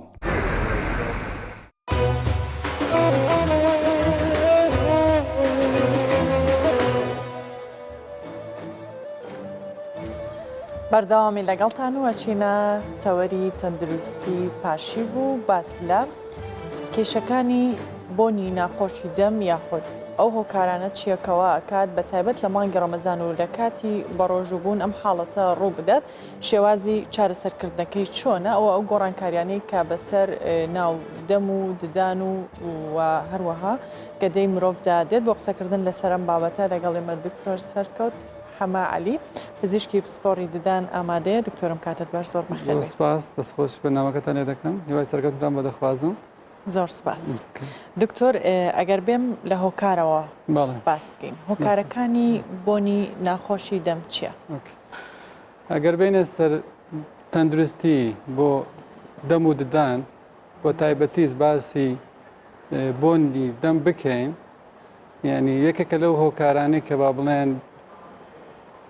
بۆنی ناخۆشی دەم چۆن دروست دەبێت ئەو هۆکارانە باز بکەین کۆمەڵێک هۆکارمان هەیە ئەو هۆکارانە دەتوانین دابەشیان بکەین بە دوو زۆر هۆکاری تایبەتیمان هەیە لەگەڵ هۆکاری گشتی هۆکارە تایبەتیەکان ئەگەر دەست پێ بکەین لە یەکەمەوە زۆرترین یان 180 تا 190 هۆکاری ئەوەیە کە بەکتریا هەیە لە ناودەم لە ڕەگی خراپ ئەنجا ئەم بەکتریایە چۆن ئیش دەکاتن کار لەسەر ئەوە دەکە هەر خواردنێک لە ناودەم بمێنێتەوە کارلێکی بۆ دەکات دەبێتە هۆی دروستبوونی بۆنی ناخۆشی دەم و هۆکاری تریش هەیە یەک لە هۆکارانێک بوونی کلۆری ددان ئەم کلۆریەش بە تایبەتی وا دەکاتن کە خواردن لە ناو دەم کۆ بێتەوە و بە هەمان شێوە بەکتریا ئیشی خۆی دەکات و دووبارە دەبێتەوەی تێکدانی ئەم خواردنە بۆنی ناخۆشی دەم دروست دەکات. هۆکارێکی ترمان هەیە هەوکردنی پووکی ددان بە هەمان شێوە کە هەر هەوکردنێک لە ناو دەم ڕوو بدە بە هەمان شێوە دەبێتە هۆی ئەوەی کە با بڵێن بۆنی ناخۆش دروست بێتن. هۆکارێکی ترمان هەیە ئەوەش کە باسی بکەین کە زۆر گرنگە ئەوانەی کە با بڵێن ددان ڕاستکردنەوە دەکەن تێلی ددانیان هەیە لە ناو دەمیان لەسەر هەموو ددانەکان بە شێوەیەکە زۆر زەحمەتە پاکردنەوەی ددانەکانیان ئەوە دوای باسی دەکەین چۆن خۆیان بپارێزن. هۆکارێکی تر هەیە ئەوانەی کە با بڵێن تاقمی ددانیان هەیە تاقمەکانیش ئەنجا ددانی جێگیرمان هەیە و ددانی متحرکمان هەیە ناجێگیر ئەمانش یعنی هۆکارێکن بۆ دروستبوونی بۆنی ناخۆشی دەم. هۆکارێکی تریشمان هەیە با بڵێن ئەوانەی کە جگەرە دەکێشن ئەوەش هۆکارێکی ترە بۆ دروستبوونی بۆنی ناخۆشی دەم. هۆکارێکی تریشمان هەیە ئەوانەیە کە ئەلکۆهۆل دەخۆنەوە ئەمەش هۆکارێکی ترە بۆ هۆی بوونی ناخۆشی دەم دروست بێتن و بە تایبەتی بینە سەرباسی ینی لە مانگی ڕەمەزان بۆ بۆنی ناخۆشەکە زیاد دەبێ لەبەرەوەی لەو کاتەدا ڕێژەی ئەو فترەیە کە نان ناخۆی ماوەیەکی زۆرە لەشمان پێویستی بە چییە؟ پێویستی بە وزەیە کە شەکر نامێنێ لە لەش هەڵدەستێ بە چی؟ بە توانەوەی چەوریەکان لە لەش دروستبوونی مادەیە کە پێی دەڵێن کیتۆن سەبەبی سەرەکی بۆ بۆنی ناخۆش لە مانگی ڕەمەزان لە ناودەم ئەم کیتۆنەیە. ئەمە هۆکارە تایبەتیەکان هۆکارە بینە سەر هۆکارە گشتیەکان. یەکەمیان هۆکاری گشتی بوونی نەخۆشی شەکرەیە بە هەمان شێوەی با بڵێن لە مانگی ڕەمەزان چۆن ئەو مرۆڤە بۆ ئەم دەکات ژمێرە بە ڕۆژوو دەبێتن تووشی برسێتی دەبی لە کاتی شەکرەش چی ڕوودەدا بەهۆی دابەزینی نسبەی ئەنسۆلین لە لەشی شەکرەکە کۆ دەبێتەوە بۆ ئەوی لەشیش پێویستی بە ما بڵێن وزە هەبێ هەڵدەستێ بە توانەوەی بە هەمان شێوە چەوریەکان ئەمەش دەبێتەوە هۆی ئەوەی کە بۆنی ناخۆش لە ناودەم و لە هەموو لە شیشی دروست بێ. هۆکارێکی تر هەیە کە ئەوەی گشتیە بوونی نەخۆشی جگەر و بوونی نەخۆشی گورچیلەی درێژخانەکان ئەمانش هۆکاری سەرەکین بۆ ئەوەی با بڵێن هۆکاری گشتین بۆی بۆنی ناخۆش دروست بێ. هۆکارێکی تریش هەیە ئەویش کە زۆر گرنگە ئەو کەسانی کە بەرگری لەشیان دادەبەزێ بە شێوەیەکی گشتی ئەمانش تووشی بۆنی ناخۆشی دەم دەبن و ئەو ئافرەتانی کە دووگیانن ئەمانش هۆکارێکن کە بۆی بۆنی ناخۆشی لە دەمیان دروست بێ. ئەمە ینی عیلاقەی بەوە نییە کە دووگیانە عیلاقەی بەوەیە کە با بڵێن تووشی دڵ تێک هەڵچوون و ئەمانە دەبێتن کە ئەمە جوا دەکاتن بۆنی ناخۆشی دەم دروست بێ. و نەخۆشیێکی تریش کە زۆر بە ئەوانەی کە نەخۆشی گەدەیان هەیە گەدەیان تەواو نییە ئەمانش دائیمەن کێشەی با بڵێن بۆنی ناخۆشی دەمیان بۆ دروست دەبێت. هەندێک کەسەیە هیچ کێشەی گەدەی نییە بەڵام لە کاتی خواردن زۆر دەخوا کە زۆر دەخوا چی دروست دەبێتن لەو کاتە هەرچی تەشەلۆکی ناوگەدە هەیە دەگەڕێتەوە ناودەم و قورگ و ئەمانە ئەمەش هۆکارێکی ترە بۆ ئەوەی دروستبوونی بۆنی ناخۆشی دەم. هۆکارێکی تریش هەیە کە ئەوانەی کە هەوکردنی قورگ و گوێ و لووتیان هەیە ئەمانش هۆکارێکن بۆ ئەوەی دروستبوونی بۆنی ناخۆشی دەم دروست بکەن. هۆکاری تریش هەیە بەڵام لێرە باس بکەین باسییانەکەین یەکێک ئەگەر هەر بگەڕینەوە سەر هۆکارە تایبەتیەکان ئەو کەسانەی کە با بڵێن بەردەوام ئەو گرفتیان هەیە نەک تەنیا لە مانگی ڕەمەزان لە مانگی ڕەمەزاندا گرفتەکەیان زیاتر ئەبێت باشە چی بکەن بۆ ئەوی کە ڕێگری لە گرفتەکە بکەن یان چۆن بزانن کە گرفتەکەی ئەوان چییە بۆ ئەوەی چارەسەری بکەن. زۆر باشە بەنسبەتی ئەوە با بڵێن ئەوانەی کە با بڵێن بۆنی ناخۆشە دەمیان دروست دەبێ لە بیدایەتەوە لە پێشەکی هەست پێ ناکەن با بڵێن فترەی یەکەم بخۆیان هەست پێ ناکەن ئەوانەی کە لە دەوری نەخۆشەکەشن ئەمانش بە هەمان شێوە لەبەر ڕێزلێنان ئەوەندە قسەن بەڵام لە کاتێک کە زۆر دەبێ ئەو کاتە نەخۆشەکە ناچار دەبێ بچێتە لای پزیشک و چارەسەری بۆ بکە. ئەوانە زیاتر چۆن دروست دەبێ با بڵێن ئەوانەی کە با بڵێن ددانەکانیە بە شێوەیەکی گشتی زۆر ئیهمال دەکەن با بڵێن پاگڕای ناگرن. بۆ نمونە با بڵێن ئەگەر هاتوو بۆ ماوەی 72 کاتژمێر ددانەکانی خۆت نەشۆی لە ماڵ طبقەیەک دروست دەبێ ئەم طبقەیە بە چاو نابینرێ پێ دەڵێن پلەک باشە ئەمە هۆکارێکە بۆ ئەوەی بۆنی ناخۆشی دەم و بەکتریا لەوێ کۆ بێتەوە دووبارە بۆنی ناخۆشی دەم دروست بکە. ئەگەر هاتوو بۆ ماوەی گەیشتە هەفتەیەک ئەو مادانە تەڕەسوبات لە لیکەکان دەبێ دەنیشێتە سەر ئەم پلەکانە مادەیەکی تر دروست دەکە کە بەقووەترە ئەو کاتە لادانی زۆر زەحمەترە ئەمانە با بڵێن سەبر کە ئهمالی دەکات بەم شێوەیە هۆکارەکەی زیاد دەبێت ئەنج با بڵێن دوای ئەوە چی بەسەدادێ تووشی نەخۆشی پووک دەبێتن کە پووکەکانی بەردەوام دەبێت بۆ ئەوەی ئیلتیهاب دروست بێتن و خوێن لێ بێتە خوارەوە و دوای ئەوە ئەگەر هاتوو هەر نەخۆشەکە نەچوو بۆ لای پزیشک و احتیمامی پێنەدا تووشی نەخۆشی ئێسکەکانی پووکەکە دەبێت ئێسکەکانی دادەبەزێ بە هەمان شێوە ئەمانە ئەگەر هاتوو با بڵێن چارەسەری بۆ نەکرد سەبر کێشەکەی بۆ زیاد دەبێت ئەو کاتە چارەسەرکردنی بۆ نەکەش ینی چێ زیاد کاتێکی زیاتر و ینی وەختێکی زیاتری دەوێتە ینی باوەڵەن چارەسەر دەکرێتن باشە پرسیاری هۆکارێکی تر بکەم ئایا پەیوەندی بە خواردنەوە هەیە مەبەستم جۆری خواردنەکەیە بەڵێ هەندێک خواردن هەیە دەبێتە هۆی دروستبوونی بۆنی ناخۆشی دەم بۆ نمونە با بڵێن پیاز با بڵێن سیر ئەمانە دەبێتە هۆی بۆنی ناخۆشی دەم دروست بێتن و هەندێک خواردنیش هەیە دەبێتە هۆی کەمکردنەوەی ئەگەر دوایی بینە سەرباسی ئەو خواردنانەشکە دەبێتە هۆی کەمکردنەوەی بۆنی ناخۆشی دەم باشە ئەو خواردنەوە بەگشتی ئەگەر باس لەو هۆکارانە بکەین کە کاریگەری باشیان هەیە بە تایبەتەوەی کە پەیوەندی بە خواردن و خواردنەوەکانەوە هەیە بەنسبەتی با بڵێن کێشەکی تر هۆکارێکی تریش کە بۆنی ناخۆش دەم دروست بکە ئەوە کە وشکبوونی ناودەمە ئەمەش با بڵێن چۆن چارەسەر دەکرێت بۆ ئەوە زیاتر ئاو خواردنەوەیە ئەگەر هاتوو لە کاتی ڕەمەزان بوو دەتوانێت زۆر ئاو لە دەمی وەربدە ئەمەش هۆکارێکی ترە بۆی با بڵێن چارەسەرێکی ترە بۆی ڕێژەی ئەم بۆنە کەم بێتەوە و بینە سەر باسی چۆنیەتی ینی چارەسەرکردنی هەندێک نەخۆشیمان هەیە کە پێی دەڵێن زیرۆستۆمیە ئەمەش لیکە ڕژێنەکان لە ناودەم کەم دەردەدەن ئەمە شۆکارێکی ترە بۆ ئەوی بۆنی ناخۆشی دەم دروست هیچ چارەسەرێک هەیە کە ئەوە با بڵین باش بکات لیکە ڕژێنەکان چالاک بکاتەوە ئەمەیان دەبێت زیاتر ئیلا ئاو لە دەمت وەربدەی و با بڵێن ئەگەر هاتوو سەبەبێکی تری هەبێ ئەو کاتە چارەسەری بۆ بدۆزیت باشە کەسانێکان بەردەوام بنێشتە خۆن ئایا بنێش چارەسەرە بنێشتیش لەو یەکێکە لەو ڕێگایانە دەتوانی ینی با بڵێن هەر جۆرێک بێت ئاساییە ئەوەی با بڵێن شوگەر فری بێتن ئەمانە باشترن ئەگەر زۆر بخورێت زیان بە دەموددان نەخێر ینی لایانی باشی هەیە نەک لایانی خراپی باشە تەمەەن هیچ پەیوەندیەکی هەیە بەتاکیت با بڵێن ئەمانەیە کە با بڵێنێک لە هۆکارەکانی ترکە با بڵێن بۆنی دەم دروست دەبێت ینی هەتاوەکو ئینسان با بڵێن دەچێتە تەمەەن بۆنی ناودەمی زیاد دەکاتن هۆکارەکەی چییە؟ بۆ هۆی ئەوەیە کە با بڵێن وەکو گوتمان کۆمەڵێک نەخۆشی تری لەگەڵ دێ ئەم نەخۆشیانە لەگەڵ بۆنی دەم بۆ زیادەکان باشە دکتۆر ئەگەر هەر باسی ئەوە بکەین بۆ نمونە ئێستا کە ئێمە لە ڕەمەزان داین هەم ژەمەکان دیاری کراوە هەم جۆری خواردنەکەش دیاری کراوە بەڵام باشترین خواردن کە ئێستا کاتی پارشێویشە خەڵک بیخوات بۆ ڕێگریکردن لە بۆنی ناخۆشی دەم چیە یان ئەتوانن زیاتر گرنگی بە چ جۆرێکی خواردن بن بەڵێ لە کاتی فتارکردنەوە دەبێت خۆمان بە دوور بگرین لە شیرینیە دەستکردەکان بۆ منە پاقلاوەیە ئەو شەربەتە دەستکردانە لە جیاتی ئەوە خورما بخۆین مادەی فلۆرایدی تێدایە ئەمە دەبێتە هۆی ئەوەی کە با بڵێن بۆنی دەم کەم بێتەوە و بۆ پارشیوانی ژوا باشە یعنی شیر بخورێ پەنیر بخورێ ماز بخورێ ئەمانە مادەی کالیسیومیان تێدایە و تەندروستێکی باش بە دەم و ددان دەبەخشن لە هەمان کاتیشدا بۆنی ناودەم کەم دەکەنەوە باشە تەنیا بە خواردن ئەتوانرێت چارەسەری ئەو گرفتە نەخێر با بڵێن ئەمە باسی هەردووکی خواردن و خواردنەوە تەنیا ئەوە توانێت چارەسەری ئەوە چارەسەری جێنی سەرەکی ناکە چارەسەری سەرەکی با بڵێن بیستە لای پسپۆری پزیشکی دیدان هەرچی با بڵێن دەست پێ بکەین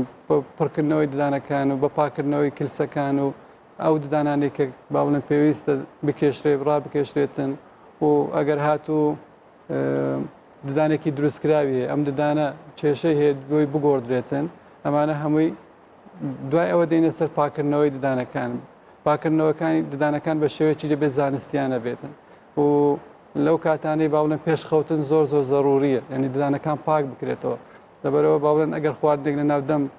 بمێنێتەوە لەسەری دەخەوی ئەو کاتەوە دەکاتن بۆنی ناودەم زیاد بکاتن لەبەرەوە ضروریە پاکردنەوەیە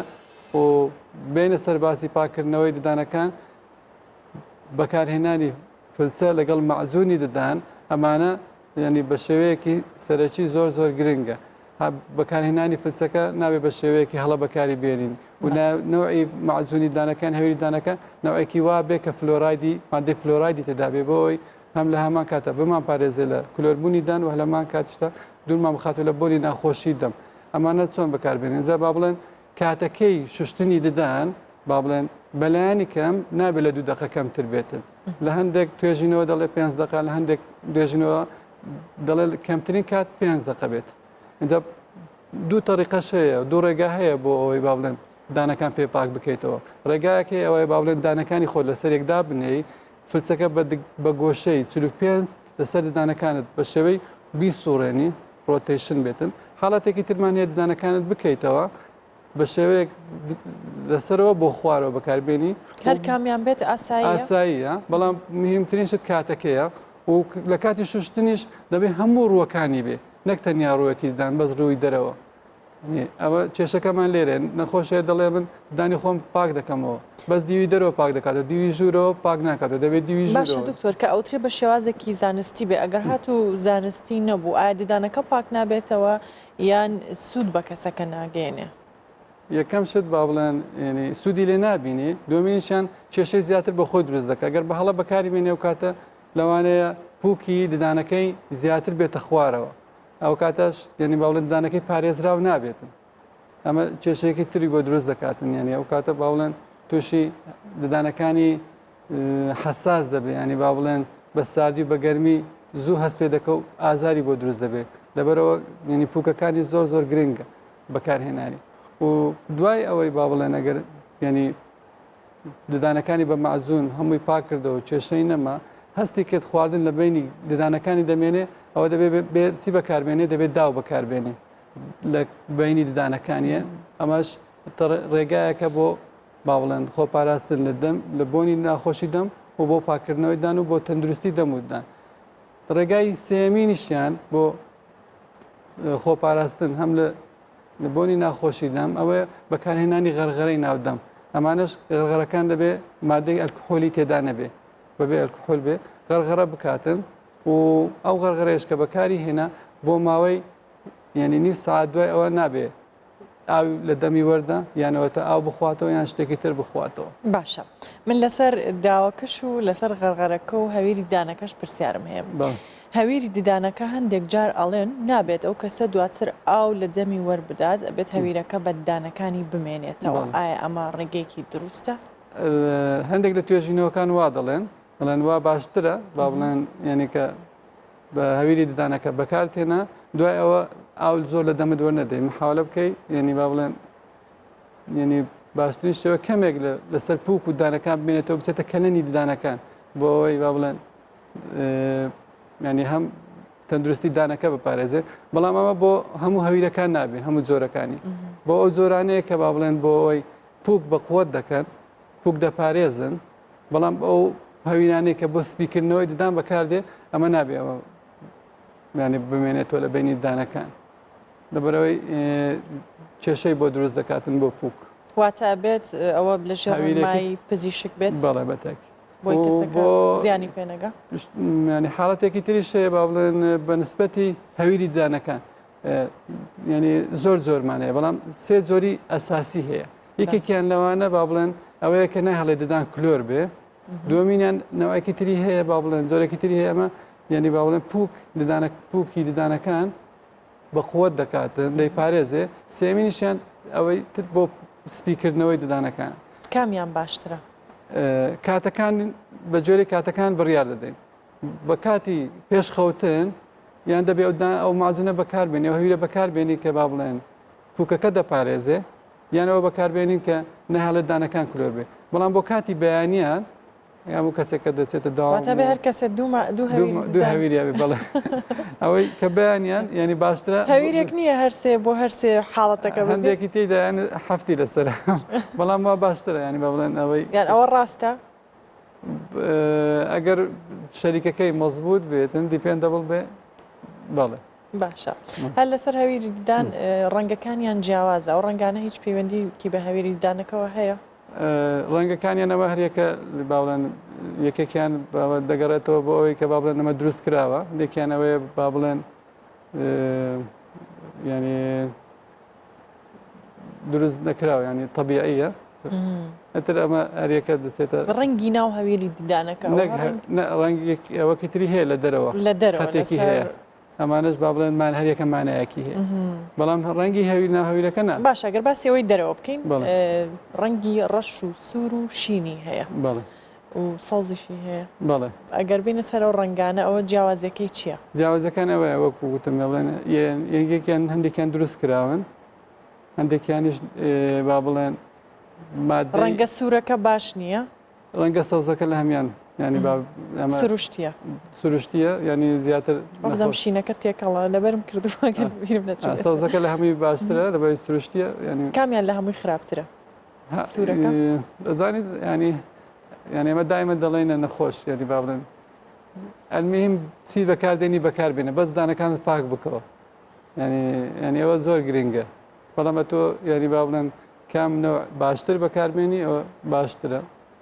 و شەریکاتیش گەلێک زۆرە ینی سەر لێ دەشەوێت نازانی کامیان بەکاربێنی بە نرخەکەی بڕیار ئەدرێت بەخوای ئەوە گرنگ نییە چکە ینی ئێوە بەزێەوە جیایەکەنەوانی پزیشکی دیدانە نەزانن کام جۆری باش زەحمەتە لەبەرەوەی با بڵێن لاوانی شەریکاتی ینی با بڵێن ینی ئیجازەیان هەیە و لە شتێکی تر هەیە لەسەرەوەکە با بڵێن ماجونەکان نووسراوە با بڵێن ADA accepted یان British Dentist accepted یان لەسەری نووسراوە ADA American Dental Association ئەمە لەسەری ینی با بڵێن قبوڵی کردی ئەمەیەک لە گرنگەکان یان بریتانیا ئەمەشیان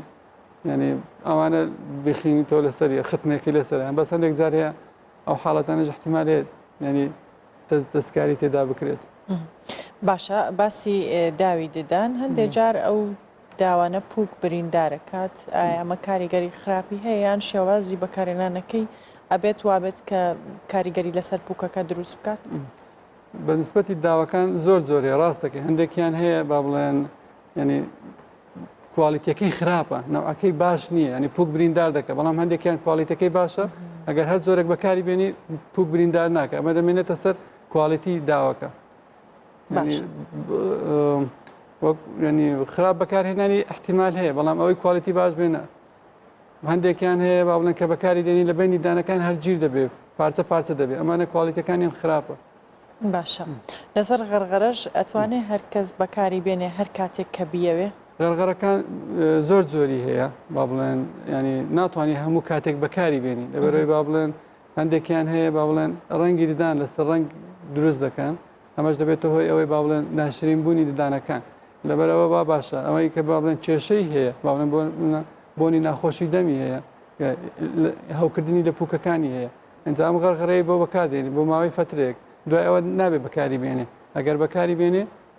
ڕەنگ لەسەر ددانەکانی دروست دەکە بەڵام ئێستاکە ینی خۆشبەخت ینی با بڵێن هەندێک ینی غەرغەرەوە هاتێ دەتوانی بە بەردەوامی بەکاری بێنی بەڵام هەمە زۆر بەکارهێنانیشی باش نییە باشە دکتۆر پاکردنەوەی ددان لە لای پزیشک ئایا هۆکارە بۆ کورتکردنەوەی تەمەنی ددانەکان وەکوی کە خەڵک ئەیڵێت بەڵێ ئەوە سوالێکی زۆر باش بوو بەڕاستی بەنسبەتی ئەوە ینی زۆر کەسەیە وا فکر دەکاتەوە ینی دەڵێت دکتۆر ئایا ددان شوشتن خراپە ئەمەش ینی بە هیچ شێوەیەک ددان پاکردنەوە خراپ نییە بە هیچ شێوەیەک لەبەرەوەی چی ینی باوڵێن ئێمە چی دەکەین هەرچی ئەو کلس و ئەمانە دروست بووە لەسەر ددانەکان لای دەدەین وا دەکەین تەمەنی ددانەکە درێژتر بێت بەڵام لە حاڵەتێک هەیە باوڵێن نەخۆشەکە چۆن ئەو فکریانەدا دروست بووە ددانەکانی ئەوەندە کلیس دروست بووە ئەوەندە بەر لەسەر ددانەکانی دروست بوو بۆتە پارچەیەک لە ددانەکانی و لە پووکەکەی کە لای دەدەی تر ددانەکان هەست بە لەخین دەکەن ئێتە لێرەوە خەڵک ئەوها ینی فکرەی دروست بە دەڵێ وڵا ئەو ددان شوشتن خراپە ینی ئەگەر هاتوو ینی هەموو کاتێکش پێویست نییە تو ددانی خۆت لە دکتۆر ینی پاک بکەیتەوە 6 مانگ جارێک چێکی دەکەی باوڵێن پشکنینێکی بۆ دەکەی ئەگەر کێشەیەکی هەبێ ئەو کاتە باوڵێن پێویست دەکە پاک بکەیەوە ئەگەڵ پێویست نەکە پاکی ناکەیت ئەم دەمێنێتەوە سەر مرۆڤەکە خۆی باوڵێن ینی باوڵێن پاکردنەوەی دانەکانی چۆن دەکە لە بیداتەوەشەوە ینی باسم کرد ینی هەر کاتێک بۆ ماوەی 72 کات ژمێ ئەوە دووبارە دەکەمەوە ئەگەر هاتو دانەکانی خۆت پاک نەکردەوە تەبقەیەک دروست دەبێت بۆ گەیشتە هەفتەیەک ئەوە کاتە تەبقەکە زیاتر بەدانەکان دووە دەنووسێت لێبوونەوەی زەحمەتە ئەنجاوای ئەو کەسێک کە با بڵێن مانگێک نایشوە ئەوەی 2 مانگ نایشوە ئیتر ئەو کاتە ئەوە پێویست دەکە دەبێت ئەوەی هەر نایشوە ئەوەی هەر بەڵێ دکتۆر بینە سەر چارەسەریەکان خۆپارێزیەکان بە تایبەت لەسەر بۆنی دەم ئێستا خەڵکێک کە با بڵین ئەو جۆری خواردنانەی ئەیخوات چەندە گرنگە بزانێت کامەی ئەبێتە هۆکار بۆ خۆشکردنی بۆنی دەم هەندێک جارەڵێ ئەو خواردنە بخۆ یان ئەو خواردنە کاریگەری لەسەر بۆنی دەم هەیە کامیان جۆری باشە یان ئایا بە خواردن ئەکرێت خۆمان بپارێزین ینی بە خواردن ینی با بڵێن ئەمە زۆر زۆر باشە بەڵام لە پێشەوە دەبێت با بڵێن کۆنتترۆلی کێشەکان بکرێ دوای ئەوە دەتوانێت بە هەمان شێوە بە خواردنیش کەمی کەیتەوە بەڵام ئەگەر هاتو دەمت هەمووی با بڵێن ئیلتیهاب هەوکردن بێتن و کلۆری ددانت زۆر بێتن و کێشت زۆر بێ ئەو کاتە بەس بە خواردن دەبێت یەکەم جار با بڵێن هەرچی کێشە هەیە نەبێنێت دوای ئەوە بە خواردنەکانیش باشتر دەبێتەوە وا دەکات چی دەکات تەندروستی دەمودانەکانت زیاد دەبێتن بە خواردن با بڵێن هەر خواردنی میوە بە شێوەیەکی گشتی ئەمە دەبێتە هۆی ئەوەی کە با بڵێن تەندروستی دەمودانت بەرەو باشتر بێتن باشە هیچ گرفتێکی دیدان هەیە کە چارەسەر نەکرێت ئەو گرفتەش لەگەڵی بەردەوام بێ ینی ئێستا با بڵێن حاڵەتەکان چۆنە ینی زۆربەی گرفتەکان چارەسەریان بۆی هەیە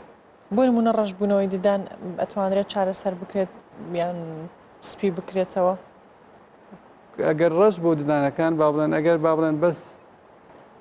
ڕنگ بوو دەتوانێت بە پاکردنەوە ئەوە سپی دەکرێتەوە بەڵام ئەگەر کلۆر بوو بێ ئەوە دەبێت پڕ بکرێتەوە کلۆر پڕکردنەوەی ددانەکانیش با بڵێن ینی هەندێک کێشە هەیە پێویست دەکە بەس پڕکرد بکرێتەوە هەندێک حاڵەتێ پێویست دەکە دەماری ددانەکەی بۆ بردرێتن ینی با بڵێن ئەگەر هاتوو ئەمانەش هیچ سەرکەوتو نەبوو دەبێت دانەکە بکێش زۆر بە کورتی پێم بڵێ وتت لە ڕێی خواردنەوە ئەتوانێت جۆری خواردنی دیاریکراو هەیە بۆ بۆن خۆشکردنی دەم باشترین شت بۆی بۆنی دەم ینی تەندروستی ددانەکانت و پوکانت و پارێزەی خواردنی ماست و شیر و پەنیرە ئەمانە گرنگترین خواردن سەوزەیەک هەیە میوەکان هەر هەمویان زۆر زۆر باشن بەڵام هەوکو گوتمان ینی پیاز و ئەمانە دەبێتەوە بۆنی ناخۆشی دەم بەڵام ینی بە شێوەیەکی گرنگی بۆ تەندروستی دەم و ددان لە بەرەوەی مادەی کالیسیۆمیان تێدایە شیر و پەنیر ئەمانە زۆر زۆر گرنگن دکتۆر سەرکەوت حەمەعەلی پزیشکی پسپۆڕی ددان زۆر سپاس بۆ ئامادەبوونمان دوومان کردی زۆر سپاس بەهۆی بەرزبوونەوەی پلەکانی گەرما لە هەرێمی کوردستان بەشێک لە کرێکاران لە کاتی کارەکانیان دەخەنە شەوان تاوەکو درنگانی شەو لە کارکردن بەردەوامە بن هاوکات بەشێکیش لەو بار هەڵگرانەی لە نێوان شارەکاندا هاتوچۆ دەکەن لەبەرەوەی ئەوانیش بە ڕۆژوو دەبن شۆفێرانی ئەو بار هەڵگرانە داوا لە حکوومەت دەکەن کە ئامادەکاری بکرێت بۆ ئەوەی زووتر بچنە ناو شارەکان و یان لە کاتی بەربانکردنەوە هاوکاریان بکەن بۆ زانیاری زیاتر ئەچینە لای هاوکارمان کاروان ڕەحمان لە سلێمانی بەڵێ سڵاو لێ و سڵاو لە بینەرانی کوردستان 24 پارشەوتان باش هەڵبەتە بەشێک لەو کارانەیان لەو ئیشانی کە بە ڕۆژدا هەندێک زەحمەتن کردنیان یان هاتنە ناوەی بارهەڵگرەکان بە ڕۆژدا بۆ ناو بازاڕەکانی شاری سلێمانی ڕێگە پێنەدراوە بەهۆی ئەوەی کە شەقامەکان هاتوچووی پێدا ئاسان بێ هەندێکی کەوتوتە شەو و هەندێک لە ڕۆژوکرەکان یان ئەوانەی کە بارەکانی گوێزنەوە بە ڕۆژدا زەحمەتە بۆیان بۆیە لە شەودا لەم کاتەی پارشێ و ئەوان هەر خەریکی کارکردن و بارداگرتنی خۆیان و دەڵێن چێش لە کاری خۆیان بینن زانا ئەگەر لەگەڵ من بێ لێرە بەرهەڵگرێک هەیە کە باری هێناوە پێم وابێ لە پێنجێنەوە هاتووە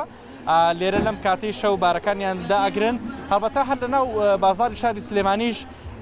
لە نزیکەی ئەم دەڕۆژەی مانگی ڕەمەزان بازار کراوەیە خەڵکیی زۆر شتەکانیان داناوە ساغی بکەنەوە خەڵکانێکی ژیان تا ئەم کاتش هەر سەرقاڵی شتکڕینی خۆیانن سڵاو لە جەنابێ بێ جەنابێت شۆفێری ئەم بەرهەڵگریوانە دەستخۆشی بەرنامەکەتان لێ سەر چاو مەمنون سپاس بۆ جەنابێت تا ئەم کاتی درەنگی شەو نزیکە لە پارشێ و ئێمە بێک و گفتوگۆکەن ئێوە سەرقاڵی کارکردنن قسەمان چییە من لە پێنجی بەیانیوان ساوم چون بۆ مەرزی سێرا من بارە مارکلی و هاتووم لە سەیران بنەوە لە سەیران بنەوەتم بڵێن سەر بە بانە لە بەرزی بان و بارماوەکە پێڵامان بار کردووە هاتوین بارەباری پێڵاوە ئەم بارەباری پێڵاوە هاتوینەتە لە سەعات تقریبان 4 من وەستاوم